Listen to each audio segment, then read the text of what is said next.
अस्सलाम वालेकुम नाजरीन, वेलकम। प्रोग्राम आपके लिए मंडे इवनिंग को हम लेके आते हैं वॉक योर टॉक। मकसद इसका और मतलब इसका ये है कि जो बोलो सो करके दिखाओ। अगर अंग्रेज़ी का बिल्कुल पक्का तर्जुमा कर दें तो कुछ इस तरह से होगा कि चलो चल के दिखाओ।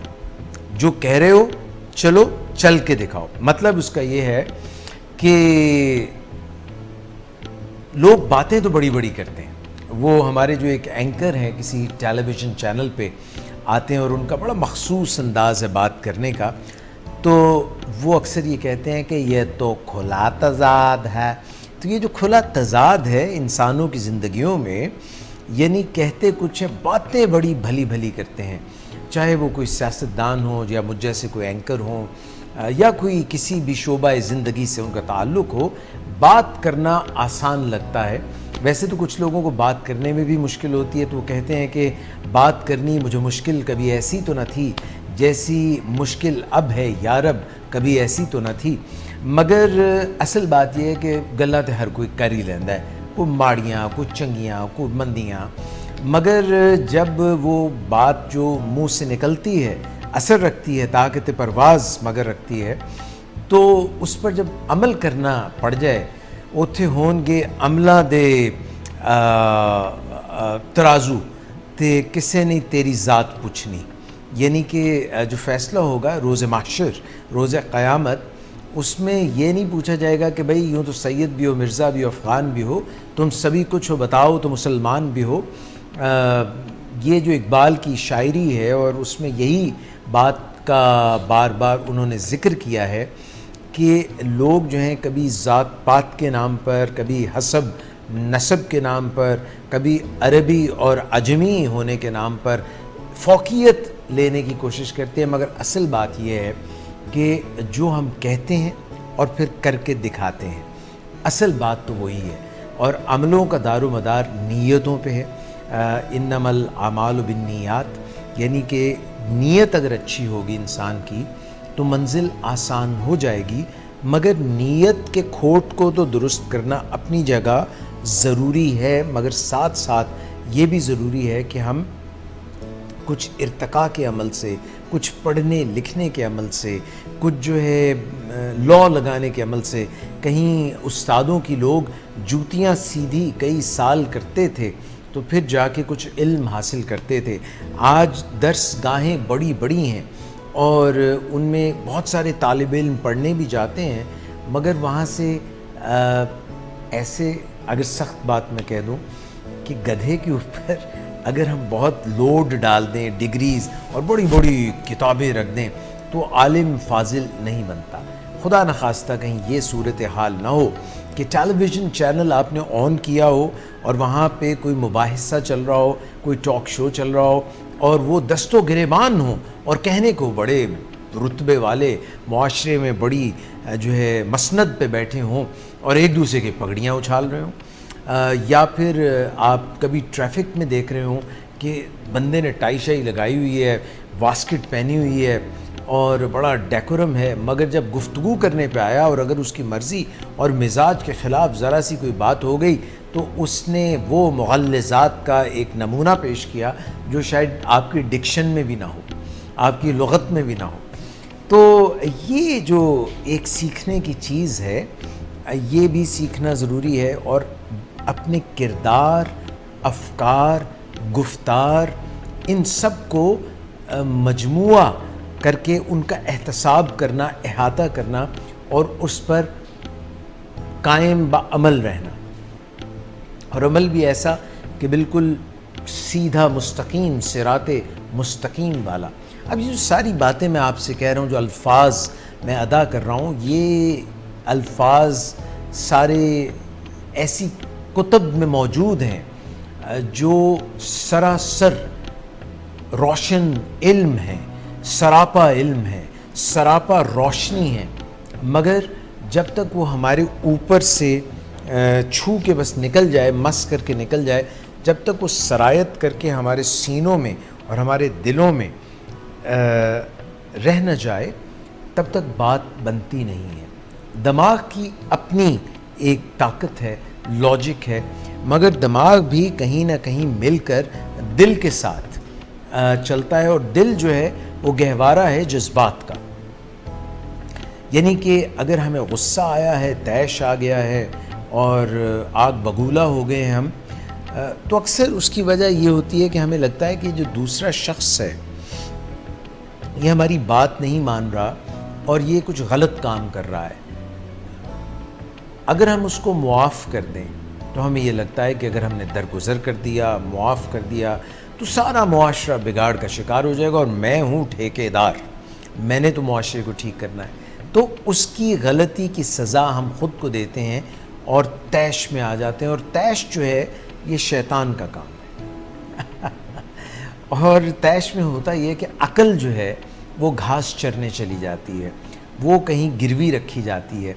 और जब हम सेन माइंड के साथ, कूल माइंड के साथ अपने उस रवैये को देखते हैं, जब हमने तैश में होते थे, तो कहीं ना कहीं अगर ज़मीर जाग रहा है तो फिर हमें खफगी होती है, हमें शर्मिंदगी होती है। अगर ज़मीर सो गया है तो फिर तो जिसको शर्म नहीं उसके लिए कोई किसी किस्म की मुश्किल भी नहीं।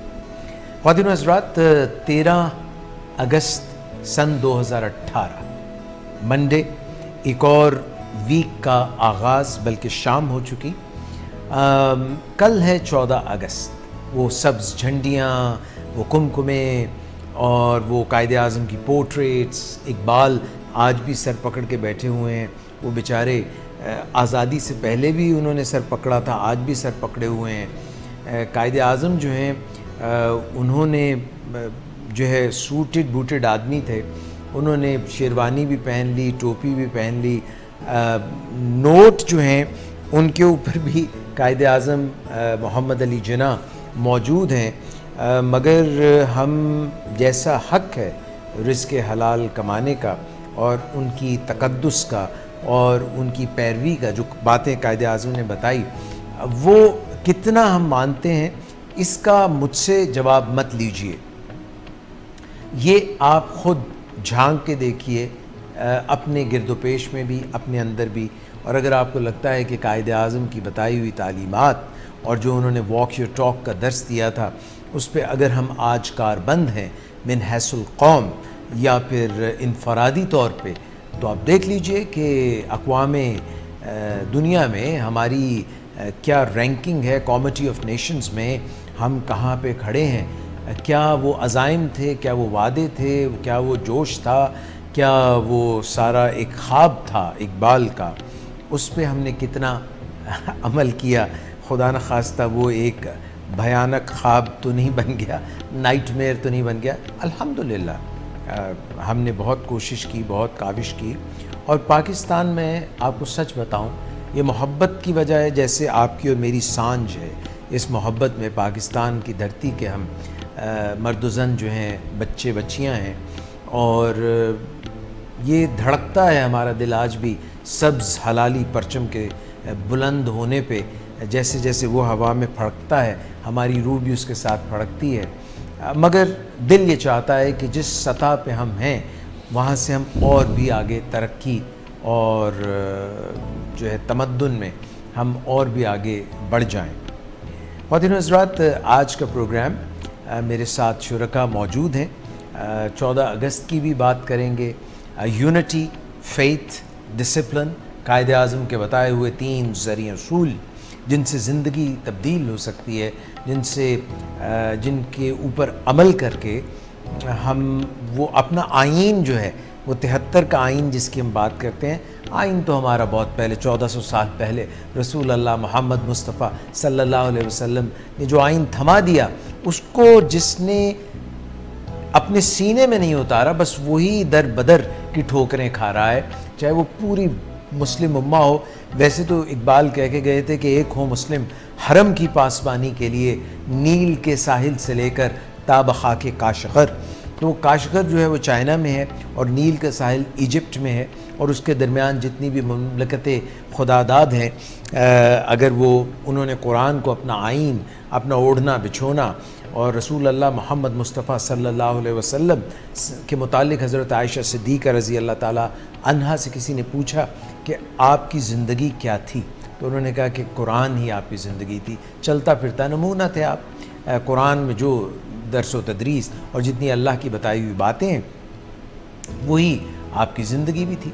तो अगर उसकी पैरवी की जाए अमलन नमूना वो हमारे सामने, और किसी की भी शायद सवाने हयात, किसी की भी सीरत ऐसी प्रिजर्व ना हो जैसी मेरे आपके नबी मोहम्मद मुस्तफ़ा सल्लल्लाहु अलैहि वसल्लम की, बचपन से लेकर उनके आखिरी सांस तक, रहलत यहाँ से दुनिया से जाने तक जो मौजूद है। तो अगर उसको हम समझ लें, उसके अंदर हम कितने ही भेद हैं, तो फिर ये हमारी जो आँखें भी खुल जाएंगी, दिल भी मुनव्वर हो जाएंगे और सब बिगड़ी बन जाएगी। तो ख्वातीन व हज़रात, आज के प्रोग्राम में मेरे साथ जो शुरका हैं, पहले उनसे आपका तारुफ़ कराता चलो। हमेशा की तरह सुल्तान साकिब बलोच तो हमारे साथ हैं ही, तो सुल्तान भाई आपको हम वेलकम कहते हैं। मगर आज के हमारी जो मेहमान हैं ख़ास तौर पे आज के प्रोग्राम में, वो हैं डॉक्टर आसिफ़ा इकबाल। डेंटिस्ट हैं और डेंटल सर्जन हैं। इनसे हमने अभी अभी ताज़ा 15 मिनट पहले मुलाकात की है। तो मैं ही चाहूँगा कि आप लोगों के साथ सामने हम थोड़ी सी इनसे गुफ्तगू का आगाज़ करें। डॉक्टर साहबा, थोड़ा सा बताइए कि आपको पाकिस्तान से जो मोहब्बत है और जो मैं बातें कर रहा था, पहले तो उसी पर आप थोड़ी राय का इजहार कीजिए ना। पहले तो आपने इतनी खूबसूरत बातें की, लेकिन उसमें जो सबसे खूबसूरत तरीन बात है वो अमल है जी। जज्बा, नीयत, शौक़ जी उस वक्त तक पाया तकमील तक नहीं पहुंचता जब उसके लिए आप छोटे छोटे स्टेप लेके, अमली स्टेप लेके, वाह, ये छोटे छोटे स्टेप से मैंने बात करनी है। छोटे छोटे अमली स्टेप लेके एक कोई भी चीज़ आप क्रिएट करते हैं, वो आपकी ज़ाती ज़िंदगी का भी सरमाया बन जाती है और वो आपकी कौमी ज़िंदगी में भी एक एडिशन करती है। लवली। क्योंकि देखें, हम हैं ईंटें, दीवार बननी है हमने सबने। अब हम पूरी कौम एक दीवार की तरह है। अगर उसमें अब अपने आप को एक ईंट समझ के उस ईंट का काम रोल अगर सर अंजाम देते हैं, तो मेरे ख्याल में ये नहीं, स्टेटस को हमने नहीं साइड पे रखने, खास तौर पे हो गया स्टेटस को साइड पे रख दे। मैं कहती हूँ वो जो सुबह उठ के, आपकी मेरी सोच मिलती है भाई। सुबह उठ के जो वेस्ट मैनेजमेंट वाले कूड़ा उठा रहे होते हैं, उसकी जो अहमियत है वो हमारे लिए, हमारे शहर के लिए, हमारी ज़ाती ज़िंदगी के लिए भी वो काबिले सलूट है। इसी तरह मैं हॉस्पिटल में हूँ, तो वहाँ पे जब मैं सुबह जाती हूँ तो जो स्वीपर काम कर रहे हैं या जो अटेंडेंट दरवाजे खोल रहे हैं या जो भी पर्ची दे रहे हैं, अब वो अगर ना हो, अमला अगर वो ना हो, तो मेरे ख्याल में जो शिराजा बिखर जाए। हर किसी की अपनी अहमियत है। वो जो सर्जन है वो काम नहीं सुकून से कर सकेगा। एक तो अगर हर ईंट ये सोचती है कि दीवार मुझसे है, तो ये दुरुस्त सोचती है और उसमें प्राउड होना चाहिए। ये नहीं है कि मैं सिर्फ अफसर हूँ और बड़ी अफसर बन जाऊँ तो फिर ही मैं कारामद हूँ। वो मुझे याद आ गया डॉक्टर साहिबा, एक फिल्म थी मुन्ना भाई, MBBS। उसमें सुल्तान भाई वो ना एक बंदा पोछा लगा रहा था अस्पताल में, तो वो पोछा लगा के अभी पीछे ही हटता है, तो ये जो उसमें किरदार है मुन्ना भाई संजय दत्त, वो वहाँ पे आते हैं तो पाँव रख देते हैं। तो कहता है तुमने अभी तो मैंने पोछा लगाया था और तुमने फिर पाँव रख दिया, तो वो उसको जफ्फी डाल लेता है।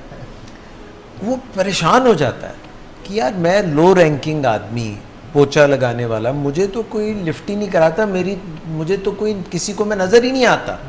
मैं काम कर रहा होता हूँ मगर लोगों की आंखें जो हैं और दिमाग कहीं और, वो तो मुझे तो देखते ही नहीं, और इसने मुझे जफ्फी लगा ली है। तो वो बड़ा खुश होता है और उसके कुछ डायलॉग्स भी हैं बड़े मज़ेदार। हाँ, जादू की जफ्फी। ये जो मैडम ने अभी बात की, डॉक्टर साहिबा ने जो बात की है, तो मुझे बिल्कुल आपकी बात से मैं मुत्तफिक हूँ। और आपने मेरे दिल की बात की है, क्योंकि जब मैंने मेयो हॉस्पिटल का जिक्र किया, तो अगर आप देखें तो वो जो मूवी है जिस हॉस्पिटल में उसकी फिल्माई गई है, उसकी सिमिलैरिटी है हमारी घड़ी वाली वार्ड की कंस्ट्रक्शन से। एग्जैक्टली वही एंट्रेंस है, वही दोनों तरफ से सीढ़ियाँ हैं और वहीं पे। और अक्सर जब सुबह के वक्त मैं जाके, तो हम लोग अर्ली जा रहे होते हैं और वो कर रहे होते हैं, मुझे वो सीन याद आता है कि उस मूवी ने मेरे माइंड पे इतना अफेक्ट किया कि मैं सुबह जाते हुए उसको सलाम ज़रूर करके जाती। लवली। तो अच्छी बात जो भी करे, अच्छी बात ले लेनी चाहिए।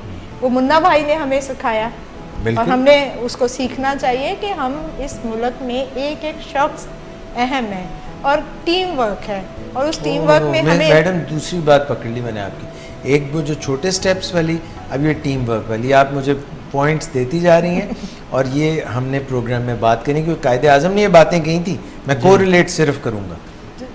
डॉक्टर साहब ये देखें, जो हम लोगों ने जिस ज़माने में पढ़ा, थोड़ा सा ज़माना पीछे का था, उसमें हमारे माँ बाप ने तो हमें सिखाया, हमारे दादा दादी ने उस वक्त पार्टीशन का वक्त देखा हुआ था, उनसे हमने फ़र्स्ट हैंड बचपन में कुछ कुछ कहानियाँ सुनी, हिजरत की कहानियाँ सुनी, बाकी सुनी, मगर हमारे निसाब में हमने जो कुछ पढ़ा और देखा वही हमारे लिए आज बेस बना हुआ है ना।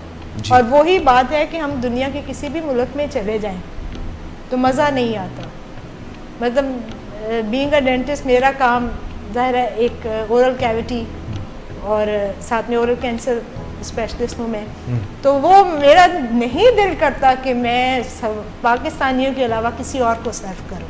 अभी मैं पेन कागज़ ढूंढ रहा था, 3 बातें तो मैंने कितनी हो गई। तो अगर आप सर्विस प्रोवाइडर हैं, आप बाहर जाके सर्विस देते हैं, अच्छा है, उसका प्रॉफिट बहुत अच्छा आता है, आपको आपके बच्चों की लाइफ बेहतर होती है, लेकिन अपने लोगों को सर्व करके जो मज़ा आता है उसमें शायद इकोनॉमिकली वो नहीं, उतना फिजिबल ना हो, इतना मज़ा नहीं है, लेकिन सेटिस्फेक्शन बहुत है, सेटिस्फेक्शन बहुत ज़्यादा मिलती है। और यही सेटिस्फेक्शन है कि मैं यही अब अगली नस्ल को, बीइंग अ मदर, मेरी यही कोशिश है कि अपने बच्चों को या जो भी बच्चे हों जिनसे इंटरेक्शन होती है उनको हम ये सिखाएं कि ठीक है, आप दुनिया की हर सहूलत का ख्वाब देखो, लेकिन अपने मुल्क में भी रहने का ख्वाब देखो। लवली। और इसको प्यार करने का और इसको वापस देने का ख्वाब। वाह वाह। सिर्फ लेने का नहीं देखो, सिर्फ लेने का नहीं, लेने का नहीं, देने का भी ख्वाब। ये ख्वाब जो है हमें जाहिर सी बात है बच्चों को डायरेक्ट करना होता है माओ ने, तो ये एज अ मदर मैं समझती हूँ कि मेरी और मेरी बहनों की बहुत बड़ी जिम्मेदारी है जी। हमारे बच्चे और अक्सर नौजवान नस्ल ये समझ लेती है कि पाकिस्तान से बाहर जाना ही सारे मसाइल का हल है, उन्हें ये नहीं पता कि यहाँ पे रहना मसाइल का हल है जी। वहाँ पे जाके जिन मसाइल का उन्हें सामना करना पड़ता है वो तो उनका इन्हें इदराक ही नहीं है, और सिर्फ उन्हें नहीं उनकी नस्लों को करना पड़ेगा। Very well said doctor Arifa Iqbal. और डॉक्टर साहब आपकी तरफ मैं वापस फिर आऊँगा। सुल्तान भाई आप भी बताइए, और आपने मुझे यकीन है कि आज अगरचे इस वक्त असद नहीं है यहाँ पे, मगर आपने और असद ने अलग अलग आज की इस नशिस्त, क्योंकि इवनिंग हो रही है ना जी, this is independence day evening. Yes, जिस तरह चांद रात होती है ना, हमें हमारी ये इंडिपेंडेंस डे की इवनिंग है। तो मुझे यकीन है कि आपने अच्छे कोई कौमी नगमे, मिली नगमे भी जो है साथ में डेवलप किए होंगे आज के प्रोग्राम के लिए, और आपकी इनपुट भी चाहूँगा। सर प्रोग्राम जैसे स्टार्ट हुआ है तो आपने बहुत खूबसूरत बातें की हैं, और उसके बाद डॉक्टर साहिबा ने बहुत कमाल बातें की हैं। मैं भी यही सेकंड करूँगा कि आप यूनिटी जो है जी, एक जैसे आपने आइन की बात की तो कायद आज़म रहमतुल्लाह अलैह ने कह दिया था कि हमारा आइन तो 1400 साल पहले बन चुका है, तो हमने पाकिस्तान हासिल इसीलिए किया था कि हम कायद आज़म ने भी यही कहा था कि हम एक ऐसी रियासत चाहते हैं जिसमें हम इस्लामी असूलों के मुताबिक अपनी ज़िंदगी गुजार के दूसरी दुनिया के लिए रोल मॉडल बन सके। करेक्ट, कि दूसरी दुनिया देखें कि देखें ये हमारी रियासत है और हमने इस पे अप्लाई किया है अपने नबी पाक सल्लल्लाहु अलैहि वसल्लम की जो बताई हुई तालीमात हैं, और हम देखें कितना कामयाब हुए। ऐसे ही आज अगर पाकिस्तान कामयाब नहीं हो पा रहा, जैसा कि इस तरक्की की शरह पहले थी जी 60 की दहाई में जी, अगर वो स्लो हो गई है तो उसकी वजह यही है कि हम इस्लामी तालीमात के मुताबिक नहीं जा रहे। अब वो कंफ्यूज हो गए। इस्लामी तालीमात ये नहीं है कि आप लोगों को नजर आए कि यहाँ तो देखो दाढ़ियों वाले ज्यादा हैं और ऐसी चीजें। हमारी जो तो बड़ी प्यारी बात कह गए ना डॉक्टर इस्रार अहमद भी कह गए जी, डॉक्टर इस्रार अहमद ने कहा कि इस्लाम में दाढ़ी है, मगर दाढ़ी में इस्लाम नहीं है। अब देखिए न्यूजीलैंड छोटा सा मुल्क है, आप वहाँ पे देखें तो पूरी दुनिया में सबसे ज़्यादा जो एक इखलाकियात होती हैं वहाँ पे ज़्यादा हैं। वहाँ पे कोई बंदा झूठ बोलता ही नहीं, पूरी दुनिया में वाहिद मुल्क है जहाँ पे कोई झूठ नहीं बोलता। और ऐसे कई ममालिक हैं जो बज़ाहिर मुस्लिम ममालिक नहीं है, मगर उन्होंने इस्लामी तालीमात जो एक्चुअली अल्लाह ताला ने हमारे लिए ये बेसिक आई थी कि हम इसको अप्लाई करेंगे। तो असल में यार पता है क्या हुआ सुल्तान, ये है इंसानियत का दीन। यस, ठीक है ना। अब इसको जो अपना ले, काला, गोरा, येलो रेस, जिस कॉन्टिनेंट में भी, ऑस्ट्रेलियन, अफ्रीकन, तो ये तो रसूल अल्लाह सल्लल्लाहु अलैहि वसल्लम बता गए। मैं आपको आप ही की बात मुकम्मल कीजिएगा। यानी अगर कोई बिलाल है और उसकी रंगत काली है और उसको उन्होंने गुलाम, यानी गुलाम पता है क्या था, ये इंसान के बराबर नहीं है, ये जानवरों की तरह है जी, ये ऐसे समझते थे ना। उन्होंने कहा भाई ये बिल्कुल ऐसा चक्कर कोई नहीं है। हज़रत अबू बकर सिद्दीक ने उनको आज़ाद कराया। यस। और उससे पहले तो आप जानते ही ना, आहद किस्ता, उनको रेत की सिलियाँ रखी हुई, लिटाया हुआ रेगिस्तान में। उनका मकाम चेक कीजिए रसूल अल्लाह सल्लल्लाहु अलैहि वसल्लम ने, यानी कि खाना काबा के ऊपर फ़तह मक्का के मौके में उन्होंने कहा बिलाल को अजान दो। हज़रत बिलाल रज़ी अल्लाह ताला अन्हो ऊपर चढ़े अजान देने के लिए, तो उन्होंने कहा मैं रुख किधर करूँ। अब क्योंकि काबा की तरफ रुख करते हैं ना हम, तो वो तो ऊपर, उन्होंने कहा मेरी तरफ रुख कर। और इस तरह की इतनी सारी बातें हैं। अच्छा, ये थे हज़रत बिलाल।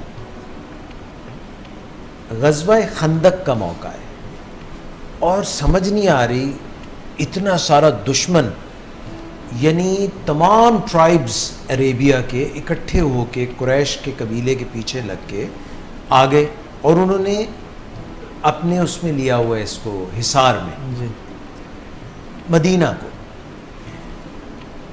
सारे मशवरा दे रहे हैं क्या करें क्या करें।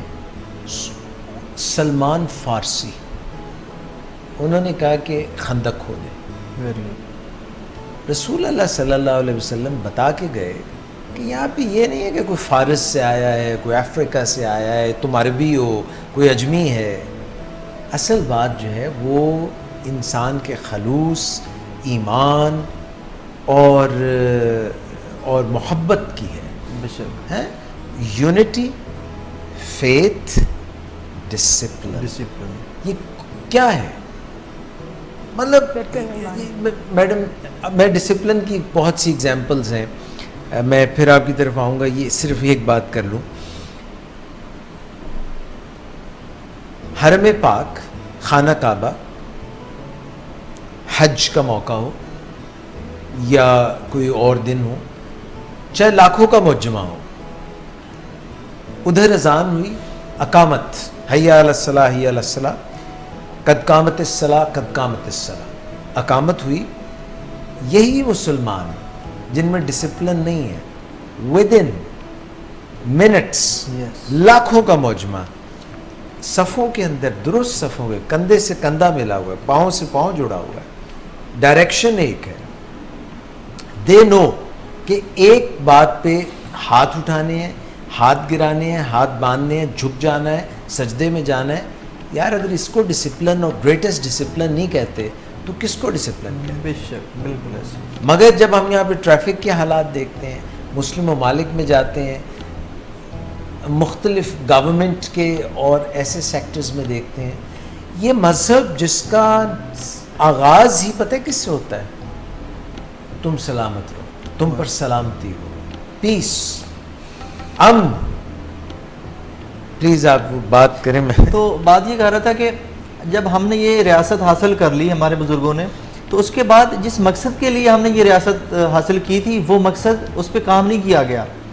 अब देखें, कल 14 अगस्त है और जश्न आज़ादी मनाएंगे पूरे पाकिस्तान में, और जो पाकिस्तान से बाहर में पाकिस्तानी वो वहाँ पे, तो जो माएँ हैं, जैसे कि अभी डॉक्टर साहबा जिक्र कर रही थी, माओं के ना घर में बैठे बैठे ऐसे कई माओं के दिल ऐसे डरते रहेंगे कि मेरा बेटा बाइक पे गया हुआ है और दोस्तों के साथ मिल के सिलेंसर जैसे निकाल लेते हैं और वन व्हीलिंग करेंगे, और कई ज़्यादा, क्योंकि ये हॉस्पिटल में सर्विस करती हैं, तो इनको ज़्यादा पता होगा कि इस दिन में कितने ज़्यादा एक्सीडेंट होते हैं और नौजवान लड़के वहाँ पे आते हैं एक्सीडेंट करके। तो मैं कहता हूँ कि हमें ये मकसद वापस लाना पड़ेगा अपनी नौजवान नस्ल में, जो हम आज उनको बताना पड़ेगा कि ये पाकिस्तान इसलिए हासिल किया था और इसको आपकी कितनी ज़रूरत है। जिस तरह आपकी माँ को आपकी ज़रूरत है, इसी तरह आपके मुल्क को भी आपकी ज़रूरत है। ये भी तो धरती माँ ही है ना? धरती माँ है, दिस इज द मदरलैंड। जी देखिए ना, एक माँ के पेट से आप निकले हो और आप जब आप दुनिया छोड़ोगे तो दूसरी माँ के पेट में आपने जाओगे, ठीक है ना। तो धरती माँ है हमारी। तो इसीलिए जो मकसद था मुल्क पाकिस्तान हासिल करने का, उसकी तरफ आने की ज़रूरत है और आहिस्ता आहिस्ता उम्मीद है कि हम आना शुरू हो गए हैं। इंशाल्लाह आगे बहुत बेहतरी आएगी।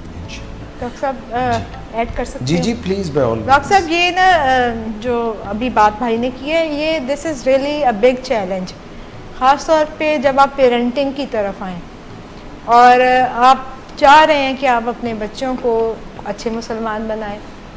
अच्छा, अगर आप ऐसा भी मौका आता है कि आप कहीं और सेटल हो जाएं, आप उसको रिजेक्ट कर दें कि नहीं, दैट्स नॉट, इट्स बेटर कि पाकिस्तान में रह के मैं अपने बच्चों को अच्छा रेस कर लूँगी। लेकिन अमली तौर पे यहाँ पे ज़्यादा बड़े चैलेंजेस हैं। यहाँ पे जो मैंने ज़ाती तौर पे देखा कि मेरे बच्चे जब बाहर रहे तो उन्होंने हर चीज़ में पूछा, मामा हलाल है, ये मैं खा सकता हूँ, ये मैकडॉनल्ड हम जा सकते हैं। यहाँ पे रहते हुए क्योंकि हमें हर चीज़ हलाल ही मिलती है हमारे यहाँ, हम अज्यूम करते हैं, हम सोच भी नहीं सकते कि हमें कोई गधे का गोश्त भी खिला सकता है। उससे ये हुआ कि मैंने ये देखा कि मेरे बच्चों में हलाल और हराम की तमीज़ जितनी वहाँ कुछ अरसा रह के आई, वो यहाँ रहने के लिए बाकी चीज़ों में, क्योंकि हराम हलाल सिर्फ एक गोश्त नहीं है, बाकी चीज़ें भी तो हराम हलाल है ना। किसी का दिल तोड़ना भी तो हराम है ना, झूठ बोलना भी हराम है, ट्रैफिक रूल की खिलाफ वर्जी हराम है। मैं डॉक्टर साहब आपको और ये सब चीज़ें यहाँ पे कर्ज करना चाहता हूँ। मैं रात को 11:30-12 बजे हॉस्पिटल से निकला और घर की तरफ रवाना था, तो एक ट्रैफिक लाइट पे मैंने गाड़ी रोक दी, रेड थी, 2-3 मिनट का सिग्नल था। मैं दिल में सोच रहा था यार कि इतना ही कर लेते कि रात के ट्रैफिक के जो टाइमिंग्स हैं उनके हिसाब से सिग्नल का टाइम सेट कर देते। अब ट्रैफिक लो है तो 3 मिनट में खड़ा रहा। उससे अगले, ये मैं बिल्कुल सच बता रहा हूँ, अगले पे गया तो मैं सोच में पड़ गया कि यार अक्ल ज़्यादा किस बात में है, और कानून की पासदारी का ख्याल करूँ तो मुझे हर सिग्नल पे खड़ा होना चाहिए। और अगर अक्ल को मैं लेके चलूँ तो मैं दाएं, क्योंकि अगर आप कई सिग्नल्स के ऊपर ब्लिंकिंग कर देते हैं, वॉच एंड गो, जी बिल्कुल, यानी according to the time of the traffic, according to the time of the night, situation देख। So I looked at left right and then I did not stay there, it was red and I passed and I kept thinking. मुझे इस पे वो नहीं मिल सकी clarity अपने thought में, ambiguity आ गई, शक व शुबा में पड़ गए, करूँ ना करूँ। तो ये मैंने सवाल इसलिए किया कि इसका अगर कोई भला सा आप या कोई बताए तो, क्योंकि टाइम भी तो एक बहुत कीमती चीज़ है। वो मेरे ख्याल में ये हम एज्यूम करते हैं कि जब ट्रैफिक नहीं है तो देन यू कैन गो, बस ये एक सवाल है कम करते हैं। लेकिन हमारे क्योंकि बाकी निज़ाम में इतनी क्लैरिटी नहीं है, हमारे यहाँ बहुत सारी और चीज़ों में भी क्लैरिटी नहीं है, जिसकी वजह से एक जो मुस्लिम माशरा बनना था, मज़हब में भी तो मुख्तलिफ मसलक और फ़िरक़ों में क्लैरिटी को होते हुए उसको शक व शुबा में हमें डाला गया ना, और इसी वजह से हम आपस में लड़ रहे हैं। डाला किसने और हम क्यों लड़ रहे हैं, उसकी वो हम तौजीहात देते हैं, आलमी ताकतें हैं, ये है वो है जो हमें तफरका कर रहे हैं, लेकिन हम क्या खुद साहिब अकल नहीं है? में तो लिखा हुआ कि हम साहिब अकल नहीं है। कुरान मजीद में तो लिखा हुआ है कि वातास्मु बिहब्लिल्लाहि जमीअन वला तफर्रकू, सिंपल, ये तो उधर लिखा हुआ है। तो अगर मैं शिया हूँ, मैं सुन्नी हूँ, मैं बरेलवी हूँ, मैं कोई और मसलक से हूँ, पर मैं तो कलमा गो तो हूँ, कुरान तो सब पे एक है ना। तो कुरान में लिखा है वातास्मु बिहब्लिल्लाहि जमीअन वला तफर्रकू, तफरकों में ना पड़ो, डिवीजन में ना पड़ो, और अल्लाह की रस्सी को मजबूती से। यही तो बात है ना, ईमान में और अमल में फ़र्क है ना। तो कायदे आज़म ने तो कहा था ईमान की बात करो, तो वो अमल भी करते थे ना, और उन्होंने हमसे एक्सपेक्ट किया था कि हम अमल करेंगे, जो हम शायद उतना नहीं कर पाए। प्रॉबेबली वो मसलक में अगर हम चले जाएं तो शिया थे जी बिल्कुल, और मगर कायद अगर इस चक्कर में पड़ जाते तो फिर वो कायदे आज़म ना होते, वो हम सारी नेशन के कायद ना होते, तो मुसलमान थे। मोहम्मद मुस्तफ़ा सल्लल्लाहु अलैहि वसल्लम या हज़रत उमर रज़ी अल्लाह ताला अन्हु या हज़रत अबू बकर या हज़रत उस्मान या हज़रत अली, मेरा ख्याल है अगर उनसे पूछा जाए तो वो सारे मुसलमान ही थे। पूछा क्या जाए, सारे मुसलमान थे, और उसके बाद शियान अली जो हैं वो अली हज़रत अली के हैं साथ देने वाले, तो कौन है हम में से जो शियान अली नहीं है? हम सब अली के साथ देने वाले हैं। शिया तो ग्रोह को कहते हैं ना, हाँ। अरबी में शिया ग्रोह को कहते हैं जो साथ देते हैं। हाँ जी, उस टाइम दो ग्रोह बन गए थे, शियान अली और शियान माविया। ये अलग बहस है, जैसे आप ये एक अलग बहस है, मगर मैं इस बहस में एक बात बार बार कहना चाहता हूँ। मैं ये कहना चाहता हूँ कि देखो, अगर बंटने पे आएंगे ना हम, तो बहुत सी वजूहात है, हमारे पास कई रीज़न है बंटने के।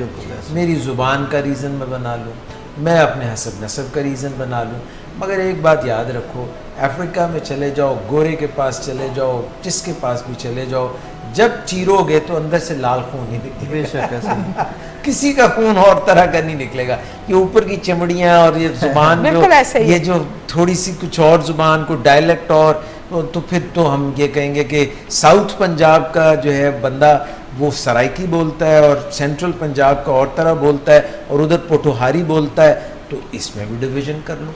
आपने पहले अभी कैद-ए-आज़म रहमतुल्लाह की बात की, तो कैद-ए-आज़म से इंटरव्यू ले रहा था कोई, तो उसने जानबूझ के शरारत, जैसे आजकल साफ़ी शरारत करते हैं, तो उसने ना कैद-ए-आज़म से सवाल किया कि आपका मसलक क्या है। हाँ, मसलक। तो चूँकि जानते थे कि ये इनके बारे में थोड़ा मशहूर है कि ये शिया है, तो उसके ज़हन में था कि ये सवाल अगर करूँगा तो वो दूसरे कम अज़ कम जो लोग शिया के ख़िलाफ़ होते हैं वो इससे पीछे हटेंगे। जी, फितना तो हर दौर में रहा। हाँ जी, तो उन्होंने बड़ा खूबसूरत जवाब दिया। उन्होंने कहा कि मेरा मसलक वही है जो मेरे नबी पाक सल्लल्लाहु अलैहि वसल्लम का था। सिंपल। और साथ एक और बात, किसी ने उससे पूछा कि मैं तो जब इलेक्शन हुए थे ना 90 जो पाकिस्तान बनने से पहले इलेक्शन हुए थे जी, तो उसमें किसी ने कहा कि मैं तो आपको वोट नहीं दे सकता क्योंकि मैं तो शिया को पसंद नहीं करता हूँ, आप मेरे मसलक के नहीं हो। तो उन्होंने कहा मैं शिया हूँ, ठीक है, आप मुझे वोट ना दो, आप जाके गांधी को दो, वो सुन्नी है। तो ये सारी चीज़ें जो हैं वो तो ये छोटी रह जाती हैं।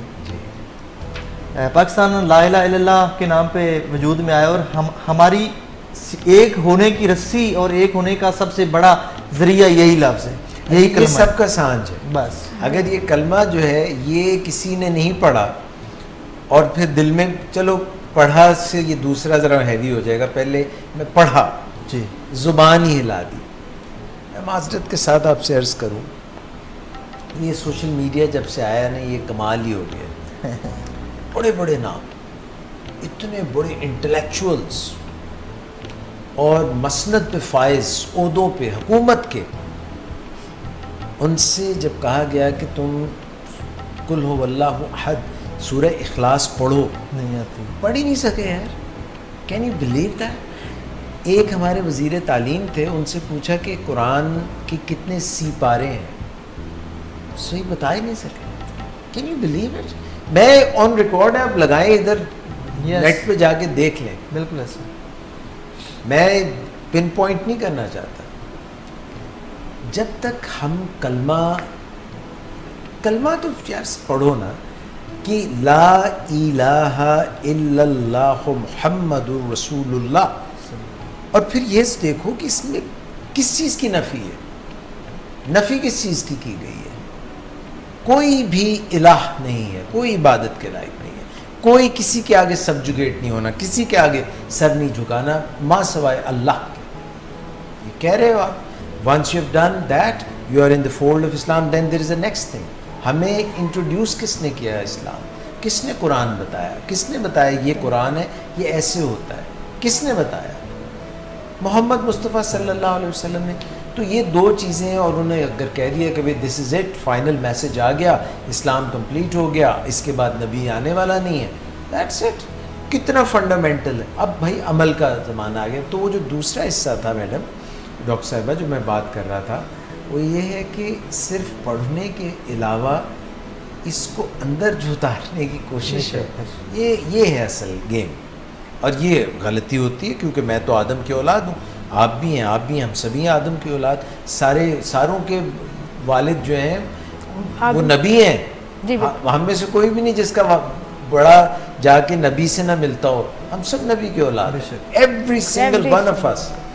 तो उन्होंने हमें एक तरीका बता दिया कि भाई अगर आदम की औलाद हो, आदमी हो, तो गलती तो होगी, जन्नत से तो निकाले जाओगे। तो गलती हो गई भाई, हो जाती है, हमारी सरिश्त में, हमारी घुट्टी में गलती हो जाती है।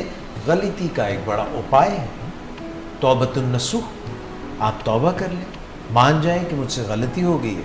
अल्लाह ताला रहीम है। अपना अल्लाह की सिफ़ात में से सबसे बड़ा खूबसूरत बेहतरीन नाम जो है, जिस पे एक पूरी सूरत है, सूरह रहमान, फ़बिअय्यि आलाइ रब्बिकुमा तुकज़्ज़िबान। ये जो पूरी सूरत है अर्रहमान, वो मुआफ़ करने वाला है, वो रहम करने वाला है। माफ़ी मांग के तो देखिए। हम गिल्ट में चले जाते हैं, सारी ज़िंदगी गिल्ट में गुजार देते हैं। वो जी हम तो उनके ते बख्शिया जाना है, असी ते गुनाहगार हैं, असी ते। भाई गुनाहगार हो तो टॉक्सिक शेम में मत जाओ, you can change it. Every saint has a past and every sinner has a future. कोई कितना भी बड़ा हो, उसका एक हो सकता है उससे गलती हुई हो, क्योंकि इंसानियत और बशरियत का तकाजा है कि इंसान से गलती हो जाती है। और कोई कितना भी गुनाहगार हो तो अल्लाह की मग़फ़रत और रहमत उसके गुनाहों से बहुत बड़ी है। डॉक्टर साहब थोड़ा सा अपने मुतालिक भी बताइए कि कहाँ से आपने आगाज़ किया तालीम का, और कैसे डेंटिस्ट्री की तालीम शोबे में कैसे आप गईं, और अपने मुतालिक थोड़ा सा तारुफ़ करें। मेरा ताल्लुक़ है, मेरे फादर आर्मी में थे, तो पाकिस्तान के मुख्तलिफ़ शहरों में बचपन गुज़रा। तो जब FSC में थी तो उस वक्त एकदम से शौक़ ऐसे हुआ कि वालदा जाती थी, उनकी प्रॉब्लम हुई तो मैं डेंटिस्ट के पास जाना शुरू हुई वालदा के साथ। तो उस वक्त मुझे लगा कि this is a good profession. मुझे बहुत ज़्यादा उस वक्त अट्रैक्शन इतनी फील हुई कि मेरा फातिमा जिन्ना मेडिकल कॉलेज में दाखिला हुआ। मैंने फर्स्ट ईयर पढ़ा। फातिमा जिन्ना खुद भी तो dentist, she was also dentist, she was dental surgeon. हाँ जी, मुझे ये पता था उस वक्त भी। तो शी वाज इन कायद-ए-आज़म और Fatima Jinnah. Quaid-e-Azam had bad teeth, he had dental problems, and Fatima Jinnah was a dental surgeon. Fatima Jinnah जो है कलकत्ता से पढ़ी थी और उन्होंने कुछ अर्सा प्रैक्टिस भी की थी। और इवन जो हमारा एल्मा मैटर है डी मॉन्टमोरेंसी कॉलेज ऑफ डेंटिस्ट्री, इसमें 1950 में उन्होंने विज़िट भी किया था, उसकी तस्वीरें भी हैं, because she was dentist and this was the only dental institute after partition इन पाकिस्तान। तो बस मुझे भी, because this is not only a science but art, इसमें अल्लाह की जो क्रिएशन होती है, एक दांत हैं या बाकी टिश्यूज़, आप उनको रिहेबिलिटेट करने की कोशिश करते हैं। डॉक्टर साहब एक यहाँ पे मुझे बात कह रहे हैं जी। इंसान को दुनिया में रहने के कई तरीके हैं जी। एक तरीका तो ऐसे कहते हैं कि दुनिया में ऐसे रहो जैसे कश्ती पानी में रहती है, कि अगर दुनिया तुम्हारे अंदर आ गई तो तुम डूब जाओगे। जैसे कश्ती पानी में रहती है, तुम दुनिया में रहो, मगर पानी अगर कश्ती में आ गया तो कश्ती डूब जाएगी। तो दुनिया में ऐसे रहो जैसे कश्ती पानी में रहती, एक बात। नंबर 2, ऐसे रहो जैसे ज़ुबान 32 दांतों के दरमियान रहती है। बिल्कुल सही। वो रहती है, उनके साथ जुड़ के रहती है, उनके साथ चलती है। सैलिवेशन, हर चीज़ का जो काम है, बोलना, ये वो, मगर दांत उसको काटते नहीं है और वो दांतों से बच के रहती है। बिल्कुल। तो इस दुनिया में ये जो हम आहंगी है, अगर सीखनी है तो ये ऐसे रहो जैसे 32 दांतों के दरमियान जुबान रहती है। इसके बाद ग्रेजुएशन के बाद मुझे शौक़ था रिसर्च का, कि ये क्यों, क्या, कैसे बीमारी होती है।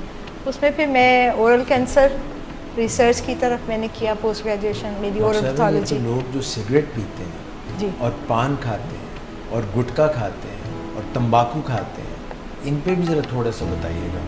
इसमें क्योंकि आपने बताया कि आपने ओरल कैंसर स्पेशलिस्ट है, उसमें मेरी रिसर्च भी एमफिल में भी किया है मैंने, बाद में भी किया है, और मेरी सर्जिकल फील्ड में भी एक्सपीरियंस रहा है। इसमें जो है ना आपका पान छालिया गुटखा, ये आपके लिए इस्टेब्लिश्ड कार्सिनोजेंस हैं। मगर एक और बात है कि हम जो जिस खित्ते में हम लोग हैं, सब कॉन्टिनेंट में, हम जेनेटिकली प्रोन हैं फॉर ओरल कैंसर। और आलमी इदारा सेहत ने हमें 2030 में एक वबाई शक्ल की सूरत में मुंह का कैंसर को प्रिडिक्ट किया हुआ है। अब वजह उसमें हमारी खुराक भी है, हमारा मिर्च मसाले भी हैं, पान छालिया, पान और सुपारी कहीं किसी और मुल्क में इतना नहीं खाया जाता जितना पाकिस्तान और इंडिया में। डॉक्टर साहब, पान के ऊपर हमें दो बड़े शौक हैं। एक तो लोगों को हम चूना लगाते हैं बड़े शौक से, और दूसरा पान के ऊपर भी हम चूना लगाते हैं। अब ये जो चूना है, ये क्या चीज़ है? ये तो मुझे लगता है कि मुंह को अंदर से काटती है। देखिए, चूना, कत्था और फिर वो जो सुपारी है, ये सारे केमिकल्स हैं। और इनमें इवन जो पान है, अगर पान का पत्ता में हर्बल बीटल, एक बीटल तो पान है ना, हाँ। फिर सुपारी उसकी नट है, फिर अगर ये दोनों चीज़ें साफ़ सुथरी हों तो शायद ये बेहतर हो। ये जहाँ बनती हैं, जहाँ उगती हैं, वहाँ से कंज्यूम होने तक काफ़ी स्टेप्स हैं। इनमें फंगस भी आ जाती है। ये पाकिस्तान में नहीं उगती, तो वहाँ से आते फंगस से आती हैं, तो फंगस लग जाती है उसमें। हमारे मुल्क का कसीर ज़र्रे मुबादला उसमें जाता है। हम बाहर भेजते हैं कि देखो हमें एक ऐसी चीज़ भेजो ताकि हमारे खुदा न खास्ता मुंह का सरतान हो। फिर नस्वार जो है वो भी तो चूलस टबैको है ना, तंबाकू है जो आप एक जगह पे रख रहे हैं। मेरे एक दोस्त और वो केमिकल, उनका ताल्लुक एक ख़ास जगह से था, और अब तो ये कॉमन हो गई है। पहले ये कहा करते थे, तो मैं कहता था यार ये ये क्यों जो है ये यूज़ कर रहा है तू नस्वार। तो वो दोनों भाई थे, तो वो कहते थे भाईजान ये ऐसा बात नहीं बोल, ये रोशन दिमाग है, ये इधर हम रखते, इधर ऐसे चूंडी रखेगा, इसका जगह पे चूंडी ऐसे ही है इधर। अच्छा, अभी अगर ज़्यादा नशा चाहिए तो बोलता था फिर इधर चूंडी नहीं, फिर इधर उठा के इधर चूंडी रखेगा। तो मैं कहता था यार ये चूंडी ना रखो तो। और फिर कराची मुझे रहने का इत्तेफाक हुआ। अभी हमारे एक वज़ीर आला वहाँ चले गए और उनके मुंह से निकल गया कि पान की एक बात उन्होंने कह दी, तो वो बड़ा रौला पड़ गया वहाँ पे कि इन्होंने ये बात कही कि पिचकारी मारते हैं वो। तो ये वहाँ का कल्चर का भी हिस्सा है ना कि ये पान और चूना कत्था और राजा जानी और पता नहीं कौन कौन से और पीली पत्ती और वो लगा के, और फिर गुटखा हमारे बहुत ही बड़े, मैं तो नाम मैं आपको कैसे बोलूं, उनका बहुत बड़े सोशल वर्कर गुटखा इस्तेमाल करते थे। तो अल्लाह। डॉक्टर साहब, इसमें आती है power of habit, habit breaking की भी, आदत छोड़ने के लिए भी आपको एक तो आदत डालनी नहीं चाहिए मैडम, ये जो और ये जो आदत छोड़ना है ना, विलिंग वेज, यही काम है ना। विलिंग वेज रिहैब सेंटर जो है, इसमें जो एक बड़ा हमारा काम है वो ये है कि अच्छा, हैबिट का मतलब मैं आपको मालूम ही होगा मगर मैं यहाँ जिक्र करता हूँ। हैबिट का मतलब है कि any good routine that becomes part and parcel of your lifestyle that you don't even have to think about it, और बगैर सोचे आप कोई अच्छा काम करते हैं, इसको कहते हैं हैबिट। जो इसका बरअक्स है, यानी इसका जो दूसरा है जिसको इल्लत कहते हैं, यानी कोई ऐसा काम जिससे आपको नुकसान पहुंच रहा हो, उसको कहते हैं एडिक्शन। हैबिट उसका मुतजाद जो नुकसान पहुंचाए और हमें पता भी ना हो, उसको कहते हैं एडिक्शन। उर्दू में कहते हैं आदत, हैबिट को उसको कहते हैं इल्लत। इल्लत में ज़िल्लत, उसमें बाद में इतना मसला बन जाता है, जैसे आप ये बता रही हैं कि भाई वो तो बड़ी बी जो है उन्होंने भी अपना एक पान दान अलग रखा है और मुंह में जमा करते जा रहे हैं कि पान जो है वो सारा थूक एक तरफ जमा किया, अब गुफ्तगू नहीं हो पा रही है। और वो जो है जब फिर देखेंगे एक उगाल डान हुआ करता था और उसमें वो थूक दिया करते थे। और फिर उसके बाद अगर शहर में निकले हुए हैं तो जगह जगह वो देखने वालों ने कहा कि यहाँ कराची में तो लगता है, एक साहब आए बाहर से, डॉक्टर थे, वो चेस्ट स्पेशलिस्ट थे, उन्होंने कहा लगता है भाई यहाँ पे ट्यूबरक्लोसिस तपेदिक जो है बहुत ज़्यादा कॉमन है, जगह जगह लोग खून थूक रहे हैं। उन्होंने कहा ये खून नहीं थूक रहे हैं, ये पान की पीक मार रहे हैं। पिछले दिनों ना हमारी एक society, Pakistan society of oral and maxillofacial pathology, हम लोग कराची में ज़रा जो हमारे मेयर साहब थे उनके साथ दो अवेयरनेस वॉक की है, क्योंकि कुछ थोड़ा सा कंट्रीब्यूशन होती ही रहे। इधर लाहौर में भी हम मियो हॉस्पिटल में तकरीबन हर साल एक दफ़ा हम अलामती वॉक करते हैं। बाकी जहाँ पे होता है समझाया जाता है, क्योंकि अक्सर पान वाले आपको कहेंगे मेरा तो पूरा ख़ानदान खाता है, किसी को कुछ नहीं हुआ। कुछ भी नहीं हुआ। बात ये नहीं है, एक जिसको होता है आप उसको देख लें कि उसको वो किस हालों मरता है। जुबान का ऑपरेशन, जुबान मुंह का काबिले रहम मौत है।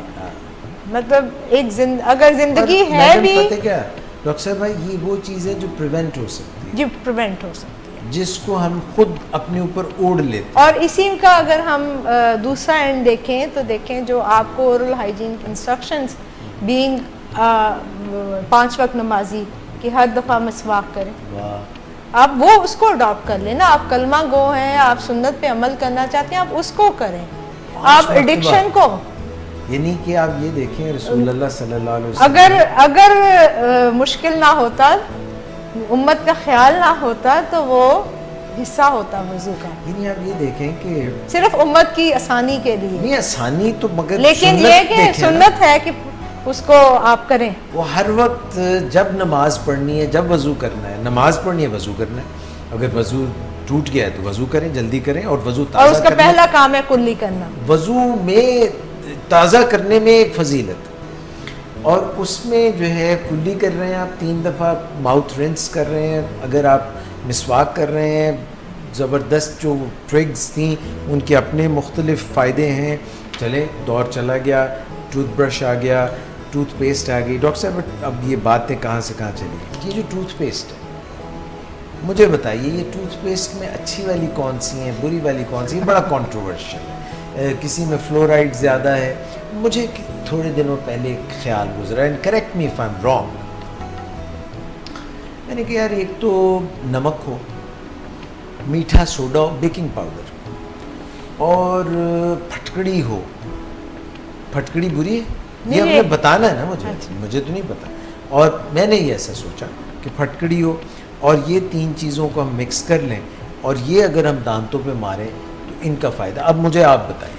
देखिए जो दांत क्लीन करना है ना, उसमें जैसे मिसवाक भी है, वो है मैकेनिकल क्लीनिंग। अच्छा। It's not chemical cleaning. अच्छा। मैकेनिकल क्लीनिंग मिसवाक से आप प्लाक जो झिल्ली बनती है दांतों पे रोज़ बनती है, आप उसको दांतों की सरफेस से और दांतों के दरमियान से खलाल करते हुए वो मिसवाक करने के लिए तो मिसवाक के रेशे। अब वो हम अगर फ्लॉस चाहिए, अगर हमने मिसवाक को छोड़ दिया तो आप ब्रशिंग और डेंटल फ्लॉस या इंटरडेंटल ब्रश ये चीज़ें आप ऐड कर लें। अब जो टूथ पेस्ट है that is just an addition, it's not part and parcel of your oral hygiene. असल काम है आप मैकेनिकली रिमूव करें। ये एक फर्श है, इस पर मैं बहुत अच्छा डिटर्जेंट फेंक दूँ, थोड़ा सा दरमियान में आ जाए, कोने कुदरों में कुछ भी ना जाए, ना झाड़ू जाए ना कुछ हो, तो आपकी सफाई तो नहीं है। और ये भी अगर सही तरह से नहीं मल के करेंगे तो तब तो सफाई, हाँ उस डिटर्जेंट ने क्या करना है, उस डिटर्जेंट ने कुछ नहीं करना। असल काम है, ये टूथपेस्ट के मतलब असल काम है आपका टूथब्रश का या मिसवाक का, मैकेनिकल क्लीनिंग का। बाकी तो ये आपका एडिशन है कि मुंह से अच्छी स्मेल आ जाएगी, झाग बन जाएगी, फ्लोराइड चला जाएगा।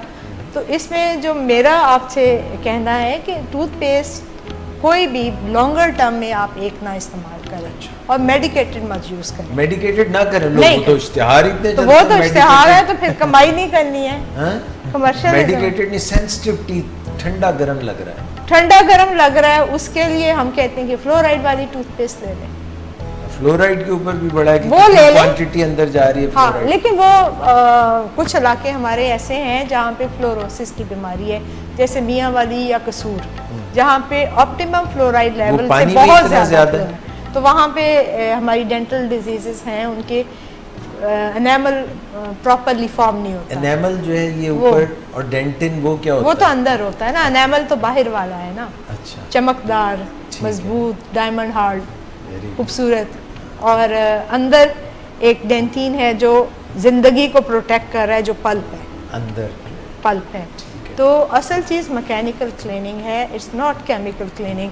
तो मेरे क्लिनिक में अक्सर बाज़ का मुझे एक अजीब सी सूरत हाल करना पड़ता है अगर मैं कहती हूँ मिसवाक कर ले, कहते हैं ये डॉक्टर कितने दी पड़ी हुई है, किस दौर की बातें कर। लेकिन मैं भी सोच समझ के कि ये क्या मेरी बात को परसीव कर लेगा। तो बेसिकली मिसवाक के जितने फ़ायदे हैं ना, और तरीके से मिसवाक की जाए, उतने फ़ायदे टूथ ब्रशिंग के भी नहीं है। अगर आपने टूथ ब्रशिंग करनी है तो डेंटल फ्लॉस को पार्ट एंड पार्सल बनाएं, बिकॉज खाली tooth brush is incomplete cleaning. Doctor Asifa Iqbal साहबा, ये बताइए कि दुनिया जो जो तरक्की कर रही है, वो कहती है हर चीज़ ऑर्गेनिक होनी चाहिए। आटा जो है अगर इस्तेमाल कर रहे हैं तो आटे में से जो वो निकाल देते हैं ना, जैसे मैदा बनाते हैं, सूजी, तो ऐसा ना करें, ये ख़राब है, डायबिटिक, ये मैदा जो है ये डायबिटीज़ की तरफ लेके जा सकते हैं। इसी तरह चीनी का बेदरेग इस्तेमाल, नमक का, ब्राउन शुगर उसकी जगह वापस आ रही है। अच्छा, और सब्जियां जो है वो ऑर्गेनिक हों। ये जो मुर्गी है, ब्रॉयलर और लेयर अंडे, ये इनसे बचें। ऑर्गेनिक की बातें करते हैं जी, बिल्कुल। तो ये मिसवाक क्या है? ये भी तो वही है, ये भी तो ऑर्गेनिक है, ये भी तो ऑर्गेनिक। ये आपने वहाँ से टहनी तोड़ी, उसको चबाया, नरम किया और इस्तेमाल कर लिया, तो इसमें क्या है? इसमें बहुत अच्छा फ़ायदा है। इवन आप अक्सर देखते हैं कि आजकल के बच्चों के दांत बहुत टेढ़े मेढ़े होते हैं, या अकलदार फंसी होती हैं, जो सबसे आखिर में आती हैं। ये बात मैंने एक अलग करनी है। वो उसमें ये है कि क्योंकि हमारी जंक फूड है, बच्चों की च्यूइंग एफिशिएंसी नहीं है, जॉ ग्रोथ नहीं होती, और इसकी वजह से इसमें बहुत सारी रिसर्च है। इवन यूएसए या यूरोप खाते हैं हम, तो वहाँ भी च्यूइंग स्टिक उन्होंने जिन बच्चों को दी, उनके ना तो दांत टेढ़े मेढ़े हुए, ना उनकी अकल दाढ़ें फंसी। अकल दाढ़ें तो हमारी अक्सर की फंस जाती है, इसीलिए फंसती है ना कि ग्रोथ ही नहीं है, ग्रोथ ही नहीं होती ना, वो जगह वहाँ पे बनी नहीं। हमारा जबड़ा चबा चबा के वो पूरा बना ही नहीं है। वो ही खा लें, गडेरियाँ ही खा लें। गडेरियाँ खाएं तो आप देखें ना, गडेरी खाएं तो एक्सरसाइज भी होती है, दांत कितने साफ होते हैं फाइब्रस। मैं एक दफ़ा गंडेरियाँ खा रहा था, तो मैं ना गलती कर रहा था, गंडेरियाँ खा के करना तो ये चाहिए कि एक शॉप पर रखते और उसमें फेंकी जाए, तो मैं खाए जा रहा साथ, और वो प्रॉपरली वैसे तो धो लेनी चाहिए, वो वहीं पे बर्फ़ पे लगी गंडेरी ख़रीदी और खा रहा था, और मैं खा के फेंक रहा था। तो एक बंदा जो था, वो मुझे नहीं पता, पीछे था मेरे, तो मुझे ना यूँ करके टैप करके कहता है कि यार तुम बड़े कंजूस आदमी हो। मैंने कहा भाई मेरे से क्या गलती हो गई? कहते यार ये तुम गंडेरी खा के फेंकते हो, मैं पकड़ रहा था, मैं भी वही गंडेरी खा रहा था, तो तुम तो उसमें कोई जूस ही नहीं छोड़ते। मुझे बड़ी शर्मिंदगी, मैंने कहा यार देखो आइंदा में नहीं, आपके दांत मजबूत थे इसलिए आप सारा जूस सक कर रहे हैं। अच्छा डॉक्टर साहब, एक सवाल मेरा जी, जी। बच्चों को कितने साल की उम्र में उनको मतलब ये मिसवाक या बुर्श वगैरह इस्तेमाल करवाना चाहिए? देखिए, बच्चों के जब दांत नहीं भी आते ना, तो एक तो माँ के लिए मुझे ख़ास तौर पे ये इंस्ट्रक्शन देनी होती है कि दूध में चीनी मत डाल के दें। चीनी डालने की ज़रूरत नहीं है। अगर आप फीडर का दूध, मदर फीड पे नहीं है, बच्चा फीडर का है, तो आप वो दूध उसको मीठा वाला की आदत ही ना डालें शुरू से। मीठा तो जहर है मैडम। हाँ, तो वो दांतों के लिए भी उस एज में, क्योंकि वो पीते पीते सो जाते हैं, वहाँ स्टिक कर जाता है, केरीज हो जाती है। तो उसी में ये है कि जो ही दांत आते हैं या दांत नहीं भी आते हैं, तो माँ को एक दफ़ा उनका मुँह कुल्ली करते हुए हाथ से, उंगली से साफ करना होता है। जब दांत आने शुरू हो जाते हैं, जैसे जैसे दांत आते जाते हैं, साल 1.25 साल की उम्र में काफ़ी दांत आ जाते हैं, तो उनको खेल में ब्रश दें कि वो ब्रश के साथ थोड़ा थोड़ा साफ करें, आप असिस्टेड करें या जैसे भी करें। और फिर थोड़े से 5-6 साल के हों तो फिर एक दफ़ा उनको प्रॉपर ब्रशिंग सिखाई जाए। और आजकल जो डॉक्टर साहब ने अभी कहा ना केरीज, ये फीडर के साथ जो केरीज है वो बच्चों में बहुत ज़्यादा है। अगर आप देखें तो सामने के दांत पूरे काले और ख़त्म हुए होते हैं, और वो फिर देखें एक बैक्टीरियल प्रोसेस है, और फिर एक DMF इंडेक्स है कि डिकेड, मिसिंग या फिल टीथ, वो बच्चे केरीज में प्रोन हो जाते हैं और फिर उनके DMF इंडेक्स उनका बहुत बढ़ जाता है। और पहले दूध के दांत में अगर कीड़ा लगा हो तो अपने जो 6 से 12 साल की उम्र में आते हैं जिन्होंने परमानेंट रहना है, उन्होंने भी वो भी कीड़ा लग जाती हैं। और अगर आप इस कीड़ा लगने की पूरी इकोनॉमिक्स को अगर ट्रीटमेंट करते हैं और उसकी इकोनॉमिक्स को देखें तो वो कहाँ पहुँचती है। बहुत महंगा मैडम, दोनों ये आपका काम बड़ा महंगा है, मैं आपको सच बताऊँ। और ये ऐसा है कि ये जो बातें आप बता रहे हैं प्रिवेंटिव, माँ बाप के लिए, बच्चों के लिए, इन पे जब हम अमल नहीं करते, चॉकलेट, जंक फूड, ये सारा चीज़ें खाते हैं जो हमने अभी बातें की हैं। दूसरी तरफ थोड़ी सी मैं निगाह चाहता हूँ कि हमारे देखने वाले जो हैं वो इस पे बात करें। देखिए, डॉक्टर के पास जाते हैं, कौन सा root treatment? Root canal treatment. पहले तो ये होता है सुल्तान भाई कि जब वो दांत अंदर से खोखला हो जाता है डॉक्टर साहबा? जी बिल्कुल। खोखला हो जाता है, नीचे होती है नर्व एंडिंग्स, ओए हो जो ठंडा गर्म लगता है ना वहाँ पे, तबीयत साफ हो जाती है। देखिए बाकी चीज़ों में इंसान डॉक्टर के पास जाता है, ये जो दांत का दर्द है ना, इसमें दांत जो है डॉक्टर के पास लेके जाता है, आप बर्दाश्त नहीं हो सकता, नाकाबिले बर्दाश्त दर्द है, ऐसी दर्द होती है। अच्छा, अब ये जो डॉक्टर साहब ने प्रिकॉशंस बताई हैं, दांत ब्रश करना सही तरीके से कैसे करते हैं, जल्दी पड़ी होती है ना कि दांत जो है वो ऊपर, उसको राइट साइड पे ब्रश करना कितनी दफ़ा, ये भी पूछता हूँ डॉक्टर साहब, फिर इधर लेफ़्ट, फिर ये ऊपर, फिर ये, फिर अंदर की तरफ जो इनर कैविटी है, फिर बाहर की तरफ, नीचे ऊपर, देन यहाँ दांतों में, फिर पीछे अंदर की तरफ, ऊपर, एंड देन ज़ुबान। कुछ सही बताया? बिल्कुल सही बता रहे हैं, परफेक्ट। हाँ, कितनी दफ़ा करें, यूँ फिर यूँ फिर यूँ? उसमें ब्रशिंग टेक्निक में 2-3 ब्रशिंग टेक्निक है। एक जो बहुत कॉमन है और जो प्रैक्टिकल है वो ये होता है कि आपने अपने ब्रश को टीथ के ऊपर ना सेगमेंटली रखें और 45 का एंगल पे रखें और बहुत light to and fro movement करें। लेकिन दुनिया में सारे काम जो है ना, जो अच्छे फाइन काम है, वो स्लो मूवमेंट और रेगुलर नहीं, उसमें जो मूवमेंट है ना, यो यो यो यो ये वाली नहीं। अच्छा। इसमें आपको अचीव नहीं होता। आप ब्रश जो है उसके ब्रिस्टल्स को 45 के एंगल पे टूथ के साथ रखें और very slight to and fro movement दें।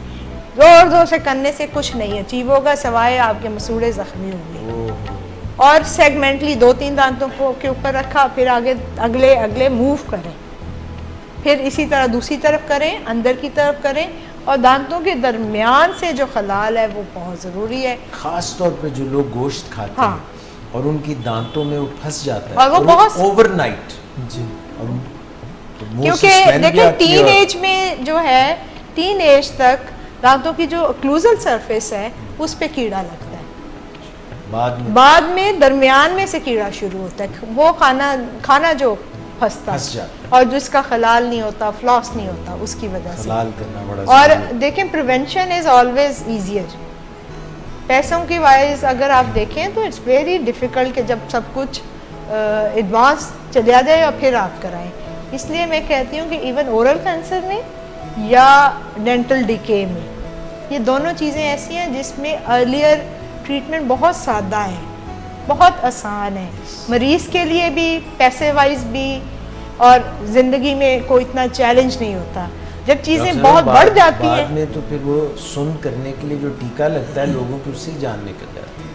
वो तो चले, अब तो टेक्निक्स और चीज़ें, दवाइयाँ हैं, अच्छा हो गया, फिर भी लगता तो है ना, सहना पड़ता है, ये तो सहना तो पड़ता है, तो उससे पहले ही बंदा इंसान बन जाए। असल में हमारा मसला ये है ना, जब तक कोई चीज़ नासूर नहीं बन जाती हम उसकी तरफ तवज्जो नहीं देते। वेलेदी नमाज तक कवेलेदियां टकरा, मसला ये। और मैडम अब मैं नाज़रीन एक बार फिर से जिन्होंने लेट ज्वाइन किया, डॉक्टर आरिफा इकबाल, आसिफा मेरे ख्याल में, आसिफा थोड़ा सा गलत हो गया, doctor Asifa Iqbal, I am not good with names I guess. Doctor Asifa Iqbal is the dental surgeon, and she has done her research on cancer of oral cavity. तो ये सही बताया मैंने? जी बिल्कुल, ये सही बताया। तो ये हम इसलिए डॉक्टर साहिबा से बार बार ये बातें जो हैं, आप सोच रहे होंगे आज डॉक्टर साहब को क्या हो गया, सारी ओरल कैविटी की बातें कर रहे हैं, तो ये बड़ा इम्पॉर्टेंट है। और मैं आपको सच बताऊं कि ये हमारा फर्स्ट लाइन ऑफ डिफेंस है। ये जो हमारा सलाइवा है, हमारी जो थूक है, और ये जो हमारी ओरल हाइजीन है, एक तो देखने में अच्छा लगता है, you know, if you are good smile you can win the hearts. Good smile it is a reflection of your inner self, one. Number two, आप जो कुछ खाते हैं अगर वो आपकी ओरल कैविटी ख़राब है तो जरासीम को आप अंदर लेके जा रहे हैं। बल्कि मैं आपको सच बताऊं, हार्ट की बहुत सारी प्रॉब्लम्स जो है ना, हार्ट के जो वैल्व्स हैं उनकी बहुत सी प्रॉब्लम्स का आगाज़ आपके मुंह से होता है, मसूड़ों की बीमारियों, मसूड़ों की बीमारियों से होता है। तो one has to be really careful. इसलिए मैं इनसे कुरेद के पूछ रहा हूँ बातें। डॉक्टर साहबा, वो अब तो ऑर्थोडोंटिस्ट की भी एक ब्रांच आ गई है, जिसमें कि जो है टेढ़े मेढ़े दांत जो होते हैं, जैसे कहते हैं ना ऊंचे नीचे रास्ते और मंजिल अपनी दूर, उस तरह टेढ़े मेढ़े दांत जो हैं उनसे क्या होता है कि फिर वो फंस जाते हैं ना, चीज़ें निकलती नहीं है सही। एंड देन ऑब्वियसली अच्छा है, शुक्र है कि ये ऑप्शन है, महंगी है, मगर दांत जो अलाइन हो जाते हैं, कुछ अरसे के लिए उस पर ब्रेसेस लगा देते हैं। डॉक्टर साहब, उसका भी जो मैंने अपना तजर्बा भी में देखा है कि जो 6 से 12 साल की उम्र है, इसमें जब ग्रोथ हो रही होती है, उसमें अगर बच्चे की डाइट अच्छी है और आप उसको रेगुलर, अच्छी से जंक नहीं है, फल सब्जियां देसी जो हमारे आम है और फाइबर फूड है, अगर ये चीजें हाई फाइबर डाइट जरा चबाना पड़े, गाजर मूली खाओ ना, गाजर मूली सिट्टा, हाँ सिट्टा, फिर गंडेरियां, बहुत गंडेरियां। आपको पता है ये बाछा थक, समझते हो ना, बाछा थक जाती है। सर मैं अपने गांव में गन्ने जो थे ना वो खुद तोड़ के, और काफ़ी जब तक इतना ढेर नहीं लग जाता था वो मैं प्रैक्टिस करता रहता था दांतों की भी और मैदे। अब नहीं हम कर सकते सुल्तान भाई, आप शायद कर सकते हो, ये पूरा एक आपके बच्चे नहीं कर सकते, वो यूज्ड टू ही नहीं है। उसको जब आप यूं खींचते हैं ना, उसका गन्ने का वो छिलतरा मुंह से बजती हैं। नहीं आपके बच्चे यूज्ड टू ही नहीं है, कर ही नहीं सकते। उनको तो आप दें, कॉर्न दें ना, ये सिट्टा, हाँ, वो कहते नहीं, कट के दो बीज, थोड़ी देर में थक जाती हैं ये, क्योंकि प्रैक्टिस नहीं है। और सेकेंडली हमने ये जो फिजी ड्रिंक्स, ये जो है तो इसको, अच्छा अब पिज़्ज़ा जो है उसमें चीज़ जो है वो एक रिच सोर्स ऑफ कैल्शियम है, महंगा भी है हमारे लिए, तो मगर हाई क्लास चीज थोड़ी होती है, चले जो भी है डॉक्टर साहब, लेकिन उसके फौरन बाद आप फिजी ड्रिंक ले लेंगे, उसकी एब्जॉर्प्शन ही नहीं होगी कैल्शियम की। देखिए चले आपने जैसे खाया है उसको अब हिस्सा तो बनने दें, अगर बच्चा वो एक चीज ले रहा है तो फिजी ड्रिंक मैं कहती हूँ पिज़्ज़ा के साथ रख लो, ये अगले दिन पी लेना, कम से कम उसको उसका फायदा तो होने दें। ये थोड़ी है कि साथ में एक चीज लें और उसको बॉडी का पार्ट ही ना बनना चले, वो डाउन द ड्रेन चला जाए।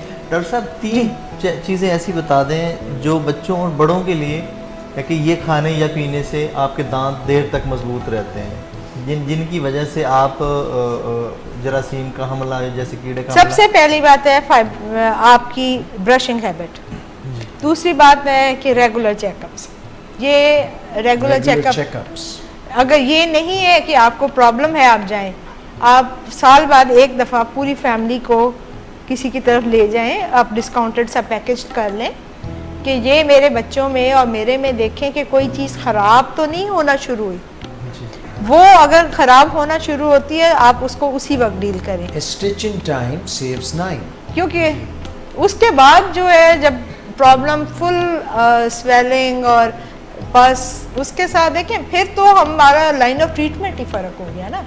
जब आप जाएंगे कि कुछ ख़राब तो नहीं हो रहा है, तो वो दांत अगर टेढ़ा आ रहा है या उसको कीड़ा लग रहा है, आप उसको बहुत थोड़े पैसों में और बहुत थोड़े काम करके उसको आप ठीक कर सकते हैं, एडवाइस कर सकते हैं।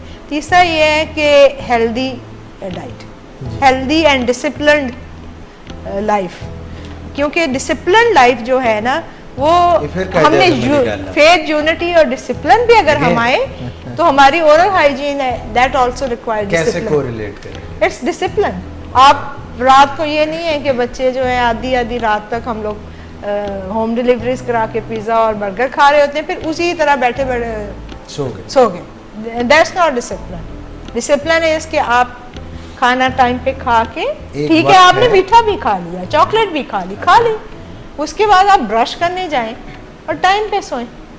सुबह टाइम पे कितनी देर बाद मीठा खाने की कितनी देर बाद ब्रश करें? थोड़ी देर बाद कर लें, वो उसका कोई नहीं है, लेकिन ये with in half an hour सोने से पहले, फॉर आवर्स आपके मुंह में नहीं रहना होता। दूसरा जो हमारा सुबह का एक कल्चरल चेंज आया, हमारे थे पराठे नाश्ते में या रोटी थी, दैट वाज नॉट स्टिकी, वो दांतों पे ऊपर चिपकती नहीं थी। अब डबल रोटी। अब ये है कि हम सुबह उठते हैं, वॉशरूम गए, दांत साफ किए, जो रात का बचा हुआ उस वक्त साफ किया, उसके बाद खाया क्या, सीरियल ले लिया, डबल रोटी ले ली, रस ले लिए, एनी चीज, एनी बेक्ड प्रोडक्ट, वो बच्चे हो या बड़े हो, ऑफिस जाने वाले हो, वो उनके टीथ पे स्टिक कर जाती है। ऑफिस में आके बिस्किट ले लिए, दैट आल्सो स्टिक्स, और वो दोपहर शाम तक वहीं का वहीं रहा, बीच में कभी पानी पिया नहीं पिया, रिंस किया नहीं किया, तो वो आर्स आपकी ओरल कैविटी एक आपने बताया कि ब्रशिंग हैबिट, और सुबह नाश्ते के बाद अगर आपने ब्रश पहले कर लिया है तो अच्छी तरह रिंस करके जाएं। अच्छा, अगर आप ब्रश नहीं कर पा रहे तो रिंस करके जाएं। और उसी में आ गया डिसिप्लिन, क्योंकि हम रातों को सोए नहीं होते, सुबह हमारी नींदें पूरी नहीं होती, तो हम ये सारा डिसिप्लिन कहाँ से अपनी लाइफ में टाइम थोड़ा सा होना चाहिए ना, early to bed early to rise, एवं तो नहीं कहा गया ना। उसके जो फायदे हैं अर्ली राइजर के, वो ओरल हेल्थ पे भी है। अच्छा, चाय पीते हैं, कॉफ़ी पीते हैं, इससे कुछ स्टेन्स बनते हैं? चाय कॉफ़ी से स्टेन्स आते हैं, और उसको जो है अगर बहुत ज़्यादा आप पीते हैं, एक तो एक्सट्रीम ऑफ टेम्परेचर ठीक है आप करें, बहुत ठंडा और शदीद गर्म ये आप कंटिन्यूस अपनी हैबिट में ना, थोड़ा सा ठंडे को भी और गर्म को भी थोड़ी सी लिमिट में कर लें, बिकॉज आप म्यूकोजा इरिटेट करें, अपर जीआईटी आप पूरा इरिटेट करें, टीथ भी इरिटेट करें। दूसरा ये है कि अगर आप बहुत ज़्यादा पीते हैं तो फिर आपके स्टेन्स बहुत ज़्यादा होंगे। उसमें जो आप कह रहे थे ना बेकिंग सोडा दागों को साफ करने की आता है, लेकिन वो क्या करता है कि आपके एनामल को भी लॉस करता है। वो एनामल जो हमारा हाँ, ये प्रोटेक्टिव है, वो उसको खराब उसमें करता केमिकल इरिटेशन करता है, तो वो दैट इज़ नॉट गुड। और इसी तरह जो एक बहुत मिसनॉमर है कि हमारे टूथपेस्ट में लिखा होता है बेकिंग सोडा है, इसमें बेकिंग सोडा होना नहीं चाहिए ना, उसने झाग नहीं बनानी टूथपेस्ट ने, इसलिए वो डाल रहे हैं। तो लेकिन कुछ लोग जो नमक, बेकिंग सोडा और फटकरी जो आप कह रहे हैं ना, वो combination that is not healthy, that's not healthy. उससे बेहतर है कि आप नीम गर्म पानी में नमक डाल के उसके कुल्लियाँ गरारे करें, that is the best physiological mouth wash. ये ज़्यादा पेस्ट भी हमें ना बिल्कुल बहुत थोड़ी सी लगाने की ज़रूरत होती है। वो तो एडवर्टाइजमेंट में दिखाते हैं ना कि वो लंबी सी हमें नहीं, हमें मटर के दाने के बराबर की भी हमारा काम कर जाएगी। और देखिए एक दफ़ा डॉक्टर साहब मुझे ना जोश चढ़ा थोड़ी रिसर्च, तो मैंने क्या किया, ये बड़ी ऐसी रिसर्च है, पता नहीं किसी ने की है कि नहीं की। टूथपेस्ट होती है ना, या जो भी प्रोडक्ट्स बनती हैं ह्यूमन कंजम्पशन के लिए या ह्यूमन ट्रॉपिकल यूज, ट्रॉपिकल के लिए या उसके लिए, उसके ऊपर अगर आप देखें तो पीछे बार्स बने, नीचे ना एक बार होती है, या वो काली होती है, या वो नीली होती है, या वो सब्ज होती है। जी बिल्कुल, इन तीनों का फ़र्क होता है। जी फ़र्क होता है। तो सब्ज जो है ना वो ऑर्गेनिक होती है, यानी ये ऑर्गेनिक से बनी है, जितनी वो काली और नीली जो है वो उसमें काली में ज़्यादा केमिकल्स होते हैं, नीली में उससे कम केमिकल्स होते हैं। मैं जब टूथपेस्ट लेने के लिए निकला और मैंने ये स्टडी किया तो तकरीबन मुझे कोई मिली ही नहीं सब्ज़। अगर आपको मिलनी थी तो वो सिर्फ वो पीलू वाली टूथपेस्ट, वो पीलू वाली जो है ना वो शायद वो मुझे तो वो भी तो नहीं लोकल थी, हमदर्द वो लोकल वाली थी, वो हकीम सईद ने बनाई, उन्होंने बेचारों ने लेकिन फिर वो उनकी सस्टेन नहीं बनाई होगी, मगर वो जो शेल्फ था ना जिनका उसमें नहीं होगी, उसपे नहीं थी, उस पे नहीं होगी, क्योंकि वो मैंने रिसर्च की थी, वो कमर्शियलिज्म को कम्पीट नहीं ना कर सके। एक जो मेरा जो प्रोफेशन है ना, जिस नाम से पहले जैसे अब मैं इनको डॉक्टर साहब कह रहा हूँ, तो फिर एक मुझे मिली टूथपेस्ट, तो वो नीली थी, उसके पीछे नीला बार था, तो मैंने वही पकड़ ली। मैंने कहा चलो यार सब्ज ना सही ये तो मिल गई है।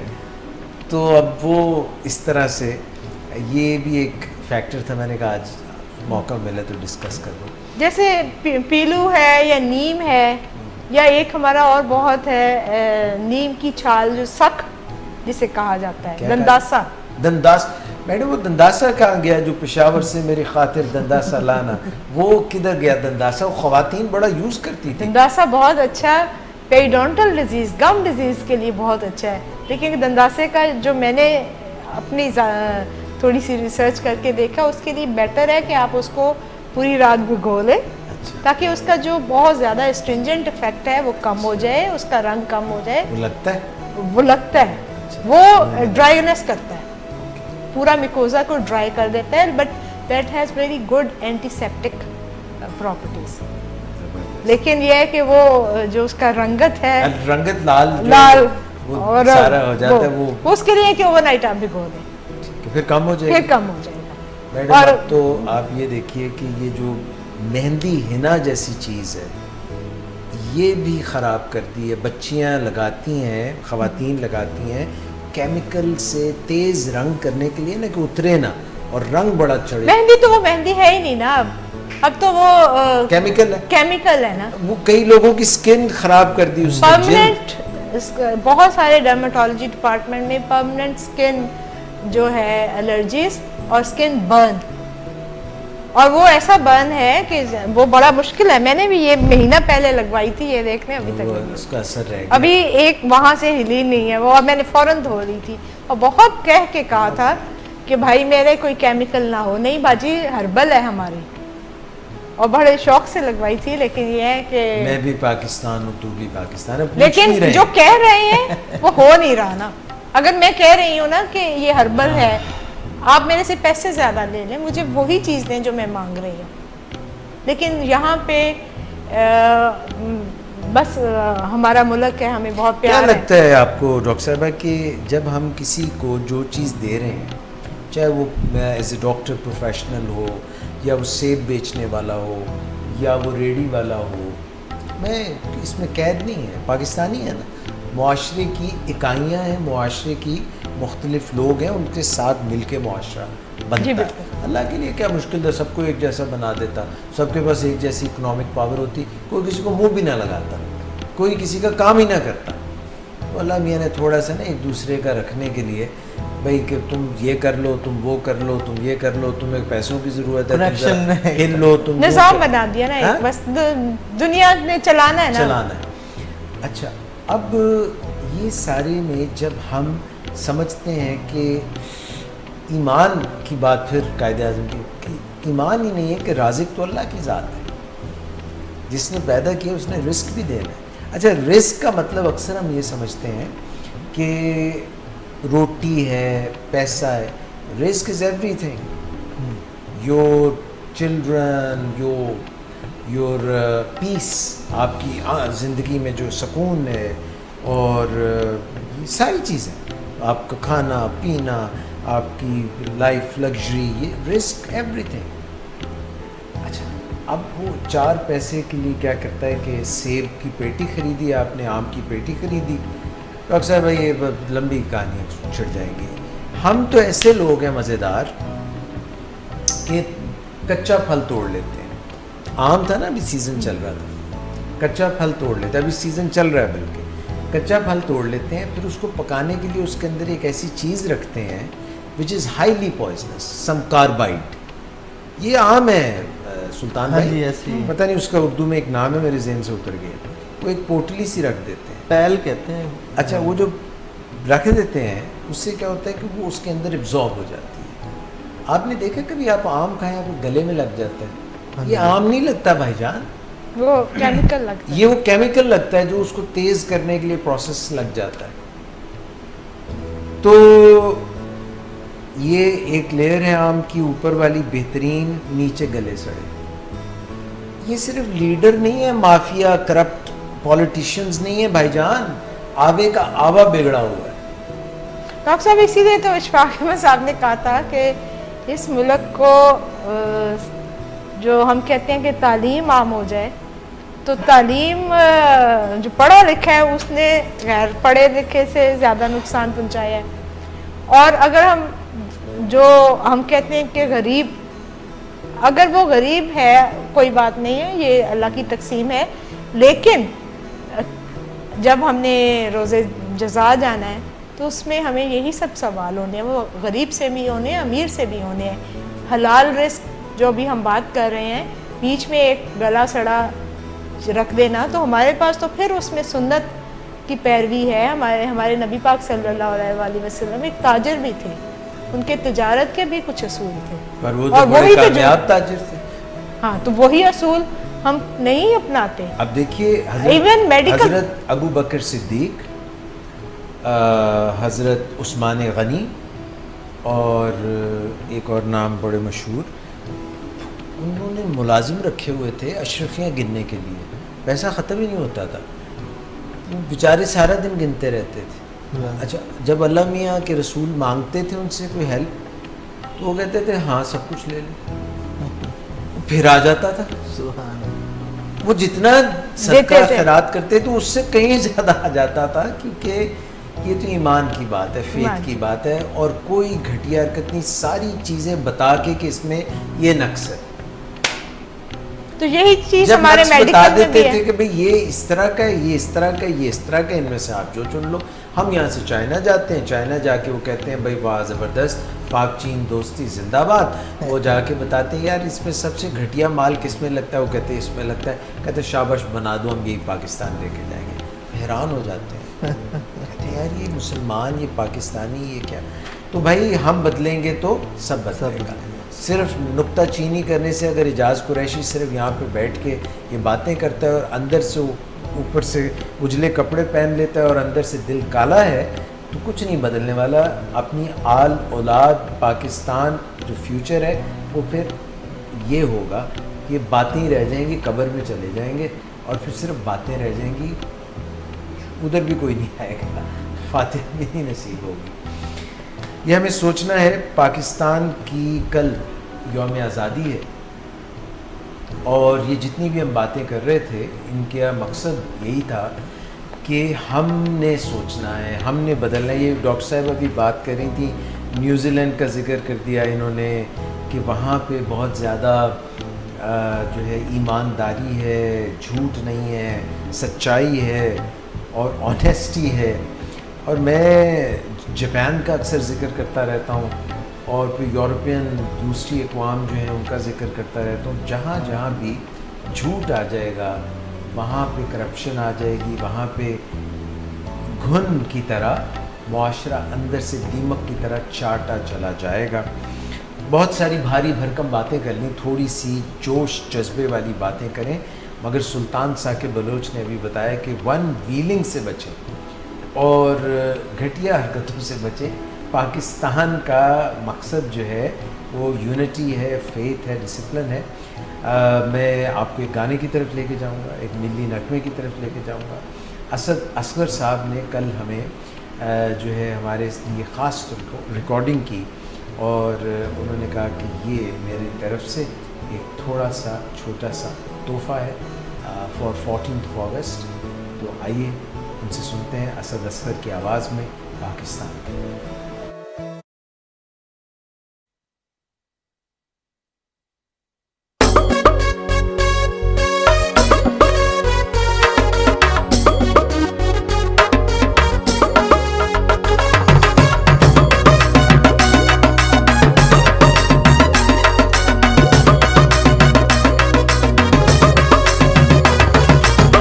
अपने वतन पे अपनी दिल और जान लुटा देंगे, हम अपने वतन पे अपनी दिल और जान लुटा देंगे। हम इसके दम से हैं, हम इस पे मर मिट जाएंगे, हम इसके दम से हैं, हम इस पे मर मिट जाएंगे। दिल बोले पाकिस्तान, जा बोले पाकिस्तान, दिल बोले पाकिस्तान, जा बोले पाकिस्तान। जीवे जीवे मेरा सोना पाकिस्तान, जीवे जीवे मेरा सोना पाकिस्तान। जीवे जीवे ओ जीवे मेरा सोना पाकिस्तान, जीवे जीवे ओ जीवे मेरा सोना पाकिस्तान। हम अपने वतन पे अपनी दिल और जान लुटा देंगे, हम अपने वतन पे अपनी दिल और जान लुटा देंगे।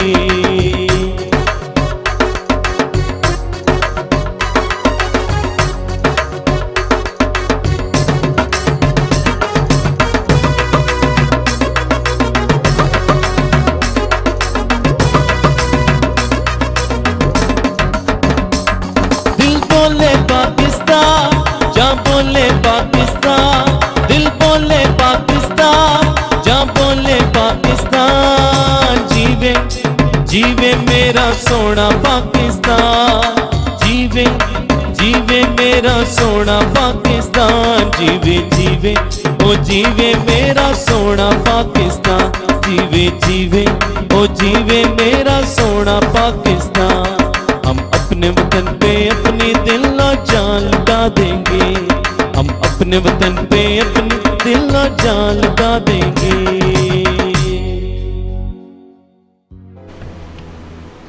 तो नाजरीन, जोश के साथ होश बड़ा ज़रूरी है, इसीलिए अक्सर बड़े कहते हैं कि होश के नाखून लो। मैं बेटी के पास बैठा था तो उसने नाखून बड़े किए हुए, तो मैंने कहा बेटा ये आपने नाखून इतने बढ़ा लिए, कहते हैं बाबा आप खुद ही तो कहते हैं होश के नाखून लो। मैंने कहा बेटा इसका ये मतलब नहीं है, तो वो एक ट्रेंड भी है। मगर फिर मैंने बच्चों को ये भी देखा है, मेड हमारी है और वो बात करते हुए यूँ कर रही थी, मैंने कहा बच्चे क्यों आप नाखून क्यों चबा रही हो? तो कई दफ़ा एंग्जाइटी में लोग नाखून चबाना शुरू कर देते हैं। तो ये छोटी छोटी जो हमारी हरकत व सन्नात हैं, ये हमारी शख्सियत की भी अक्कासी करती हैं और ये हमें ये भी बता रही होती हैं कि हम उस वक्त महसूस क्या कर रहे होते हैं। डॉक्टर साहबा, नाम जो है आसिफ़ा इकबाल मैं करेक्ट कर लूँ, कई दफ़ा मैंने आरिफ़ा बना दिया। और असल में नामों में भी बड़ी एक बात होती है डॉक्टर साहबा, और इकबाल से तो बड़ा सिंपल पता चल जाता है कि बुलंद इकबाल, जिनका मर्तबा बुलंद हो। और हम प्रोग्राम के अख्ताम की तरफ बढ़ रहे हैं। यूनिटी, जो हम कहते हैं कि सबको मिलजुल के रहना चाहिए। एक टीम होती है जब वो मिल के खेलती है, एक जसद बन जाती है, एक जिस्म बन जाती है। जैसे हमारा ये जिस्म है, ये कोई भी काम जब प्रॉपरली करता है, जब इसमें कोऑर्डिनेशन हो। दांत मैस्टिकेशन जो चबाते हैं हम, उसमें भी कोऑर्डिनेटेड मूवमेंट होती है तो सही मैस्टिकेशन होती है। थूक जो है वो अपना काम करती है, उसको नरम करती है, फिर दांत दबाते हैं, फिर हमारे जो तोड़ने के लिए आगे के इंसाइजर्स हम यूज़ करते हैं। और ये कैनाइंस में अब इनका भी कुछ काम होता है, कैनाइंस का भी है। और फिर पीछे जो मोलर्स हैं वो उसको क्रश करते हैं। तो ये कोऑर्डिनेट, ये जो हमारा मुआशरा है, इसमें भी जब तक यूनिटी नहीं होगी, टीम वर्क नहीं होगा, और इसमें मैडम जब मैं चाहूँ कि सब मेरा ही भला हो, मैं करूँ। ये अभी बकरा ईद भी आ रही है, बड़ी ईद भी आ रही है, तो बकरों को तो ज़ेब देता है मैं। ये जो इंसानों की मैं है, ये मरती नहीं है कब। ईगो इतनी ज़्यादा स्ट्रॉन्ग होती है, और जब ईगो स्ट्रॉन्ग होती है तो हर कोई लीडर बनने के चक्कर में पड़ जाता है। और कभी लीडर बनने के चक्कर में हम धोखाधड़ी करते हैं, कभी हम शो कुछ करते हैं, अंदर कुछ बाहर कुछ। तो पहले तो अपनी मैं मुका, ये जो मैं की बो है ना मैडम, परफ्यूम से बड़ी खुशबू आ जाती है, पर ये मैं की जो बो है ये बड़ी गंदी बदबू है। इसको मुकाना बड़ा मुश्किल है, इसके लिए सरेंडर करना पड़ता है। सरेंडर टू अल्लाह रब्बुल इज़्ज़त के लिए सरेंडर, मैं नहीं कहता ओवरनाइट हो जाता है, मैं एक सोच की बात कर रहा हूँ। तो जब हम कलेक्टिवली, मैं ये सोचूं कि सुल्तान भाई का भी मैंने फ़ायदा करना है, थिंक विन विन, मैं अपना भी फ़ायदा, मैं ये नहीं कहता डोरमैट बन जाओ, ना ना ना, मैं इसके बिल्कुल हक में नहीं, मैं कहता हूँ खुद ही को पहचानो। मैं के ख़िलाफ़ हूँ, ईगो के ख़िलाफ़, मगर खुद ही के ख़िलाफ़ नहीं हूँ, सेल्फ़ इस्टीम के ख़िलाफ़ नहीं हूँ, अपनी इज़्ज़त नफ्स के ख़िलाफ़ नहीं हूँ। अपनी इज़्ज़त नफ्स को पहचाने, दूसरों का भला करें, इसमें अपना भला है। To give is to receive. जब हम किसी के लिए कुछ करते हैं तो हमें इंतज़ार नहीं करना, जब मैं किसी को जफ्फी डालता हूँ, किसी को हग करता हूँ, I have received a hug myself. When I have held somebody's hand, I have been held, my hand is already held. ये ऐसा तो हो ही नहीं सकता, मैं आपका हाथ पकड़ूं तो मेरा हाथ तो पकड़ा गया ना। मुसाफिया क्या होता है? मुसाफिया सिर्फ ये नहीं है कि आपने एक दूसरे का हाथ में पोला जा करके ना टिले हाथ नाल मिले, नहीं, उसमें एक गर्म जोशी होती है और it embodies your personality as well. इसी तरह से ये जो पाकिस्तान है, जो कायदे आज़म ने यूनिटी का कॉन्सेप्ट दिया है, मैंने अभी नमाज की सफ़ों की बात की, हम जंग की सफ़ों की बात करें, जब जंग के महाज पे होते हैं तो they look for each others back, एक दूसरे की पीठ के पीछे उसको सहारा देता है। इस चीज़ का नहीं देखते कि वो तो ज़िंदगी तो जो है अल्लाह पाक ने जितनी लिखी है वो तो उतनी है। जिस शान से कोई मक्तल में गया वो शान सलामत रहती है। ये जान तो आनी जानी है, इस जान की कोई बात नहीं, यहाँ नाम व नसब की पूछ कहाँ। वो मुझे भूल गया थोड़ा सा फैज़ का जो है कहना। मैं सिर्फ ये चाह रहा हूँ कि जो यूनिटी है उसमें जब हम इसको दिल से मानेंगे, एक दूसरे की मुआवनत करेंगे, क्या ज़रूरत थी इतने इंसान बनाने की? वो इसलिए बनाए हैं कि किसी का कोई कसब है, कि पेशा है, किसी का कोई पेशा है, कोई बंदा अकेला अकले कुल नहीं है। We need to scratch each other's back, we need each other। और उसमें यूनिटी में दूसरे का फ़ायदा देखें। आपका फ़ायदा, आपको अशफाक अहमद की भी आपने बात की थी, तो वो कहते थे कि धोखा जो है ना, इसकी बड़ी कमाल एक मेमोरी होती है, याददाश्त कमाल होती है इसकी। ये जब आप किसी को देते हैं ना तो ये याद रखता है कि मैं शुरू कहाँ से हुआ था, ये वापस पलट के ज़रूर आता है, फिर बड़ी तकलीफ़ होती है क्योंकि नुकसान जो है वो फिर ज़्यादा होता है, जितना आपने किया होता है उससे ज़्यादा हो जाता है। ये जो एक कारमा कहते हैं, कारमा मीन्स कि जो आप बोते हैं सो आप काटते हैं। तो ये यूनिटी वाली बात जो है इसको हमें ज़हन में रखना है। हम अंग्रेज़ों के मुतालिक कहते हैं कि ईस्ट इंडिया कंपनी आई एंड दे डिवाइडेड अस। किसी को उन्होंने ओहदा दे दिया कि जनाब आप जो हैं वो हैं कोई लॉर्ड बना दिया, कोई सर बना दिया, किसी को उन्होंने कोई इस तरह के ना दे के मुख्तलिफ ओहदे वोदे दे, नंबरदार थे और आगे काफ़ी तहसीलदार, जिलादार, ये तो वो बड़े चौड़े हो गए। उन्होंने कहा ये मेरी तो मूंछ बहुत बड़ी है भाई। तो इस तरह से उन्होंने बांट के ना, divide and rule, united we stand, divided we fall. तो यूनिटी, इसीलिए कायद ने कहा, बांग्लादेश देख लीजिए, हमने उनका ख्याल नहीं रखा, पटसन और वो ये सब होता रहा और हत्ता के मशरक़ी पाकिस्तान हमसे टूट गया, अलग हो गया। आज भी दुश्मन खड़ा है और बीज बो रहा है आकाश बेल के, दुश्मनियों के, ट्रेटरशिप के, चाहे वो टीपू सुल्तान का दौर था या सिराजुद्दौला का दौर था। आज भी मीर जाफ़र और जो है इस तरह के लोग हमारी सफ़ों के अंदर मौजूद है, मुनाफिकीन आज भी मौजूद हैं। हमें देखना है कि हमने किस तरह जस्ते खाकी एक हो के, ये देखें 5 उंगलियों में ताकत नहीं है, ये जब बन जाता है मुक्का है। वो बड़े बूढ़े जो थे अपने बच्चों को दर्स दे के गए कि देखो ये स्टिक्स हैं, एक एक करोगे तो टूट जाएंगे, गट्ठा बना लोगे तो ये टूट नहीं सकेगा, इट विल बिकम स्ट्रॉन्ग। तो यूनिटी का दर्स वही है। मगर जब हम अपने लिए सिर्फ सोचते हैं, अपनी बका के लिए सोचते हैं, तो आग जो कहीं और लगी होती है वो किसी दिन हमारी दहलीज को भी पार कर देती है। ये यूनिटी की बात कायदे आज़म की फेथ, ईमान, तयक्कुन, यकीन मुहकम, अमल पहम, मोहब्बत फातिह आलम, जहाद ज़िंदगानी में है ये मर्दों की शमशीरें। तो जब हमें फेथ होता है, ईमान होता है कि अंदर यहाँ की गेम, ये दिल की गेम, यहाँ पे ईमान है, भरोसा है, ख़ुद पर भरोसा है, रब पर भरोसा है, क्रिएटर पर भरोसा है। ये यूनिवर्स है, ये कायनात है, कोई तो चला रहा है निज़ाम हस्ती।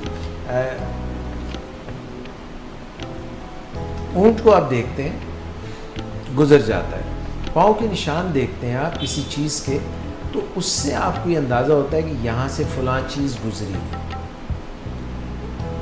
ऊँट की ड्रॉपिंग्स आप देखते हैं, आपको पता चल जाता है कि ये निशान है एक, कि ये अगर चीज़ मौजूद है, ऊँट मौजूद नहीं है, तो यहाँ से कुछ गुज़रा है, तो ये फ़लाँ चीज़ होगी।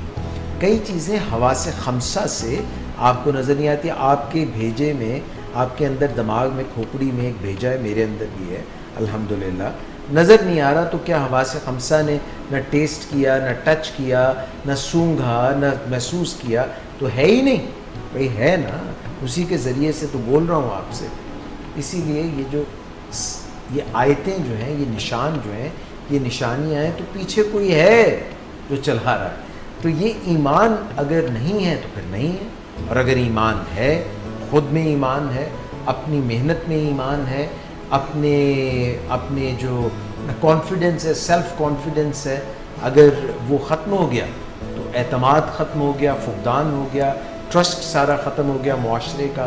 तो ये सारी ईमानियात है, अगर ये जो इकबाल जो कायद ने कहा है।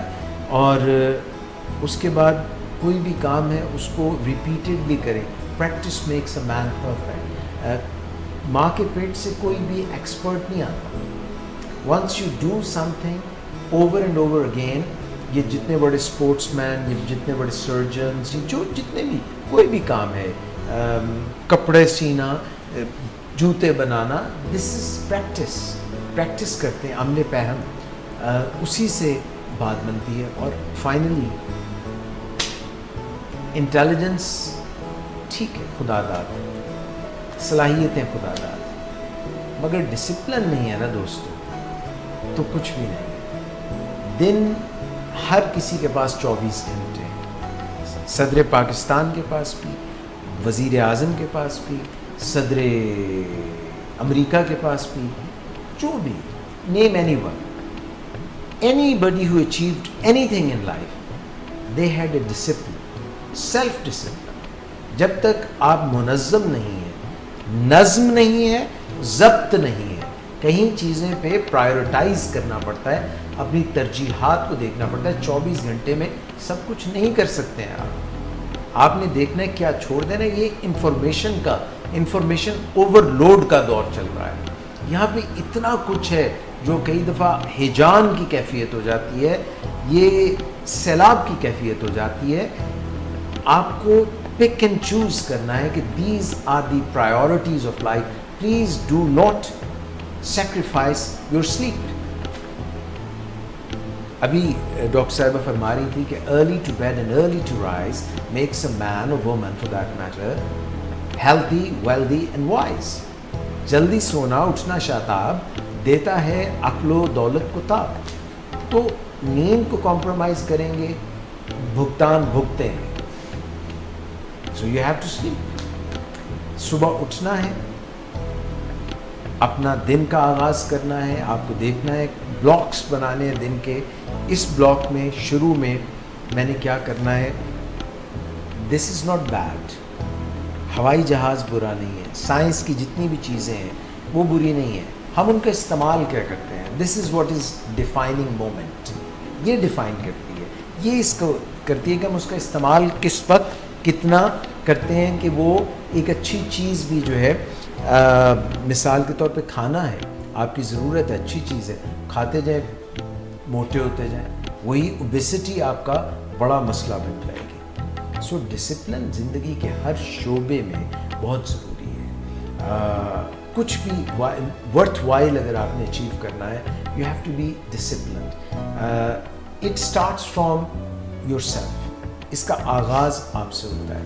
अगर आप अपने ऊपर लागू डिसिप्लिन नहीं करेंगे, ट्रैफिक को देख लीजिए, ट्रैफिक में एक हजूम चल रहा है मगर तरीके से सलीके से चल रहा है, लाइन और लेन की पाबंदी है तो एक्सीडेंट नहीं होगा। ज़िंदगी में आप डिसिप्लिन को छोड़ देंगे, जगह जगह एक्सीडेंट्स होने लग जाएंगे। घर में आप आते हैं, माइंडफुल नहीं है, जहन इंतशार का शिकार है, आपने चाबी जगह पे नहीं लटकाई तो ऐनक जगह पे नहीं रखी, आप ढूंढते ढूंढते इरिटेबल हो जाएंगे कि मैंने ये चीज़ कहाँ रखी है।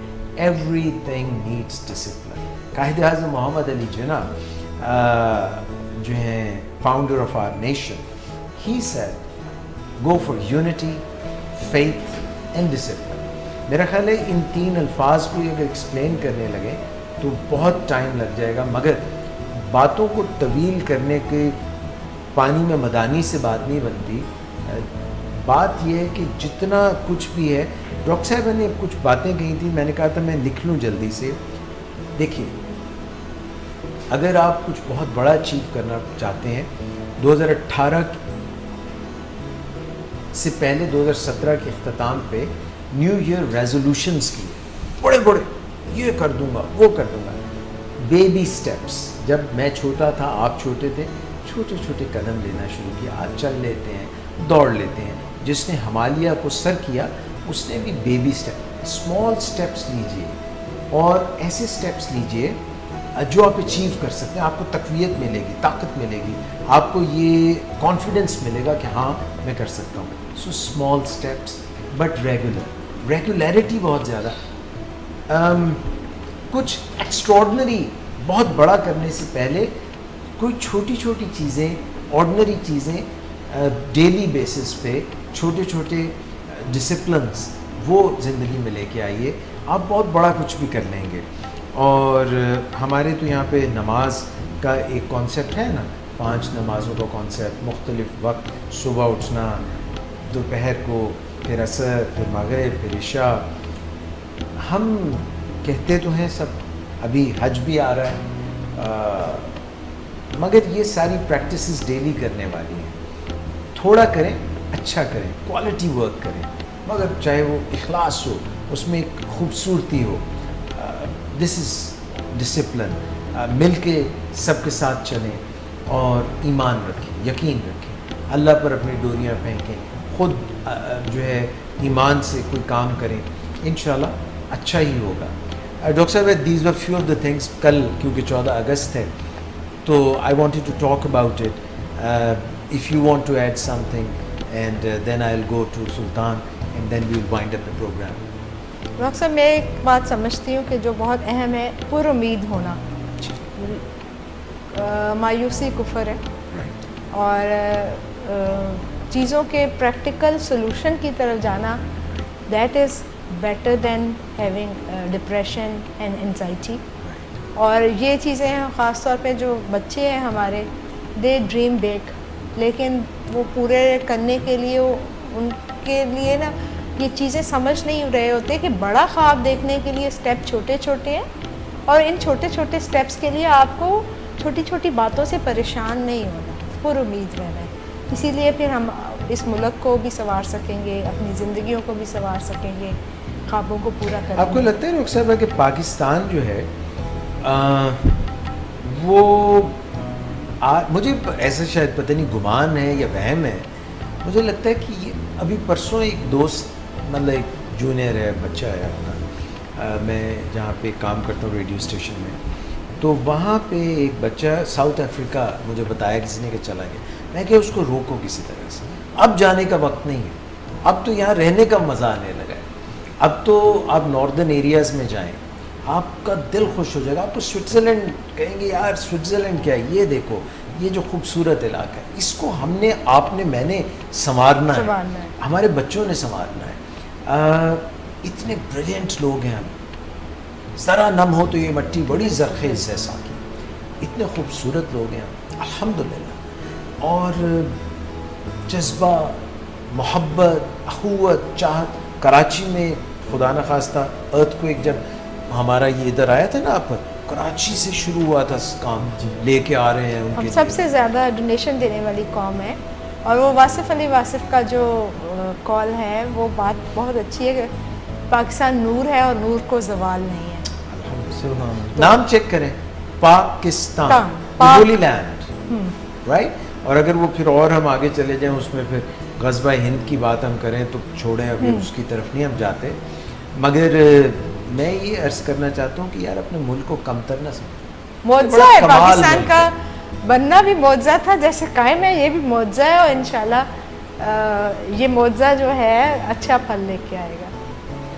जी सुल्तान भाई, स्पेशली नौजवानों के लिए होगा मैं कहता हूँ कि अपनी ज़िंदगी में फ़िक्र इकबाल ले आएँ, कोशिश करें कि इकबाल की तालीमात जो हैं, अगर जिनको स्टडी करने का शौक़ है, आजकल ज़्यादा लोग फेसबुक पे या यूट्यूब पे होते हैं, तो यहाँ भी आपको बहुत ज़्यादा मवाद मिलेगा इकबाल याद का। इकबाल को पढ़ें और ये तूतियाँ बाजे जैसे 14 अगस्त पे बजाते हैं, और इन चीज़ों से गुरेज करें और कोशिश करें कि मुल्क पाकिस्तान को बेहतरी की तरफ ले जाने में, जैसे पहले डॉक्टर साहब ने बात की थी कि हम एक एक ईंट हैं, हर शख्स एक ईंट है पाकिस्तान की, तो अपने आप को बेहतर करें और इंशाअल्लाह ये कौम खुद ब खुद बेहतर होती जाएगी। हम बहुत ज़्यादा कई दफ़ा अभी इलेक्शंस थे तो ये सारी पार्टीज़ हमने जितनी भी थी ना जो इलेक्शन में थी, इनमें से कोई भी हमने यहूदियों से नहीं मंगवाई थी। हाँ जी, ऐसे ये कोई भी जो है ना ये हिंदुस्तान से डायरेक्ट नहीं आए हुए, ये सारे पाकिस्तानी हैं। ठीक है, गुस्सा आ जाता है, कई दफ़ा किसी पे अच्छा नहीं लगता तो हम बड़ी बड़ी बातें करते हैं। सारे पाकिस्तानी इत्थों दे जंपल जी, वी नो दैट गलतियाँ हो जाती हैं, हमसे हो जाती हैं, लीडर से हो जाती हैं, इंसान होते हैं। माफ़ करना सीखें, फॉरगिवनेस, फॉरगिव देम।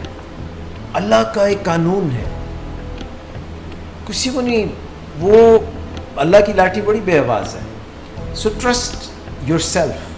देखो हम जब दूसरों को कहते हैं कि उसने ये गलती की वो गलती, देखो कि मैं तो नहीं वो गलती कर रहा, मैं भी तो पाकिस्तानी हूँ ना, आप भी तो हैं, कहीं हम तो नहीं वो गलती कर रहे जिस पे हम उंगलियाँ उठा रहे हैं। ये उंगली जब मैं उठाता हूँ तो ये देखो 3 मेरी तरफ भी है।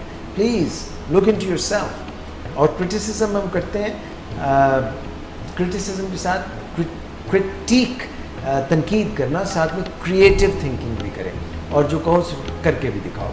सो ये बहुत सी बातें 14 अगस्त के मौके पर आज की शाम विलिंग वेज के इस फोरम से मैं डॉक्टर आसिफा इकबाल साहिबा का एक दफ़ा फिर से शुक्रिया अदा करता हूँ आपके आने का।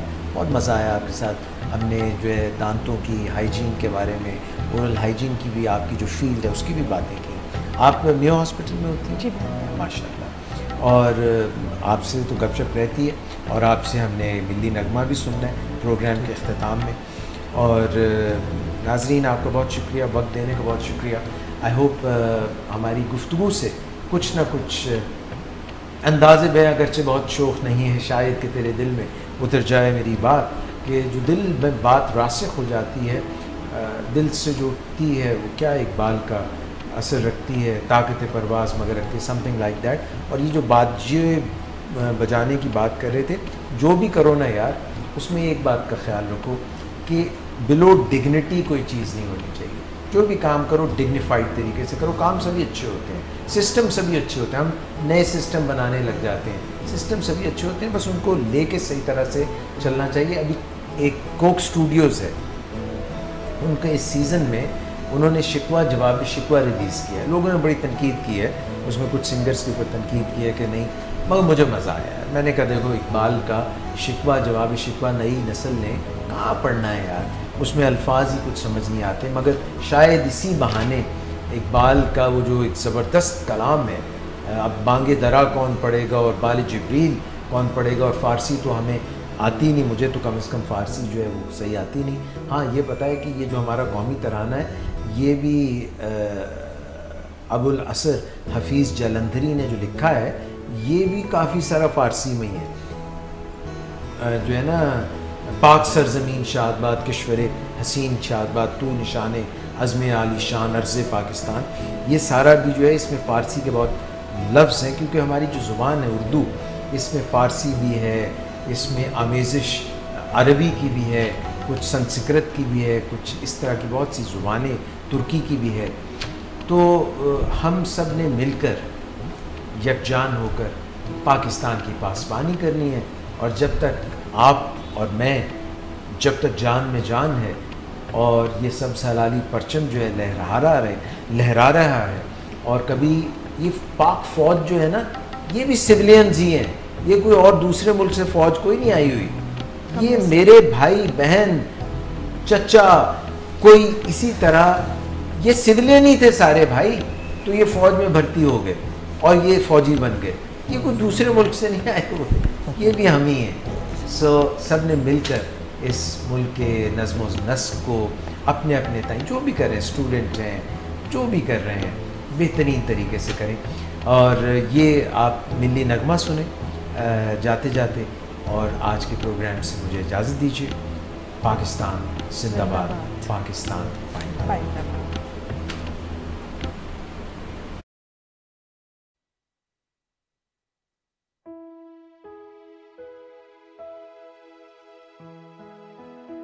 ये वतन तुम्हारा है, तुम हो पास बाइस के, ये चमन तुम्हारा है, तुम हो नग़मा खाइस के। इस ज़मीं की मट्टी में खून है शहीदों का, अर्ज़े पाक मरकज़ है कौम की उम्मीदों का। नज़्मो ज़ब्त को अपना मीरे कारवां जानो, वक्त के अंधेरों में अपना आप पहचानो। ये वतन तुम्हारा है, तुम हो पास बाइस के, ये चमन तुम्हारा है, तुम हो नग़मा खाइस के।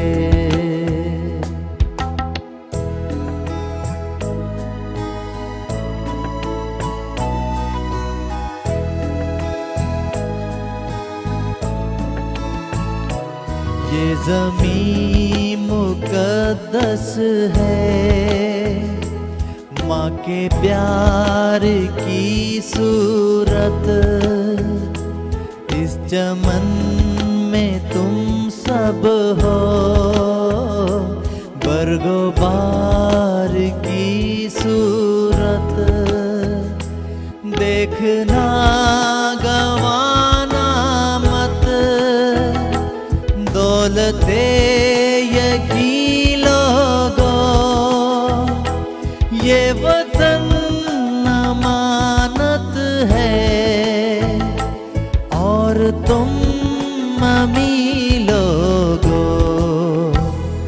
ये वतन तुम्हारा है, तुम हो पास बाइस के,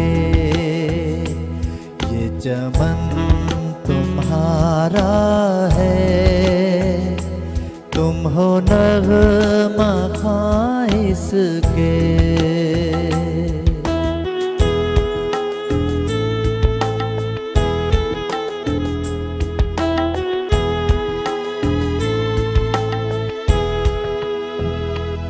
इस चमन के फूलों पर रंगो आब तुमसे है,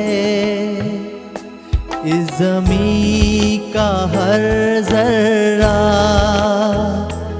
आफ़ताब तुमसे है, ये फ़ज़ा तुम्हारी है,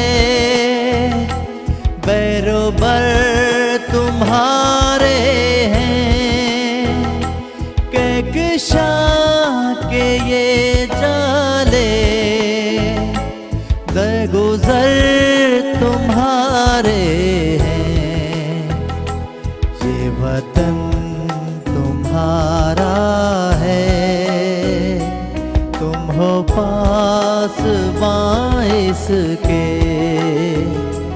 ये चमन तुम्हारा है, तुम हो ना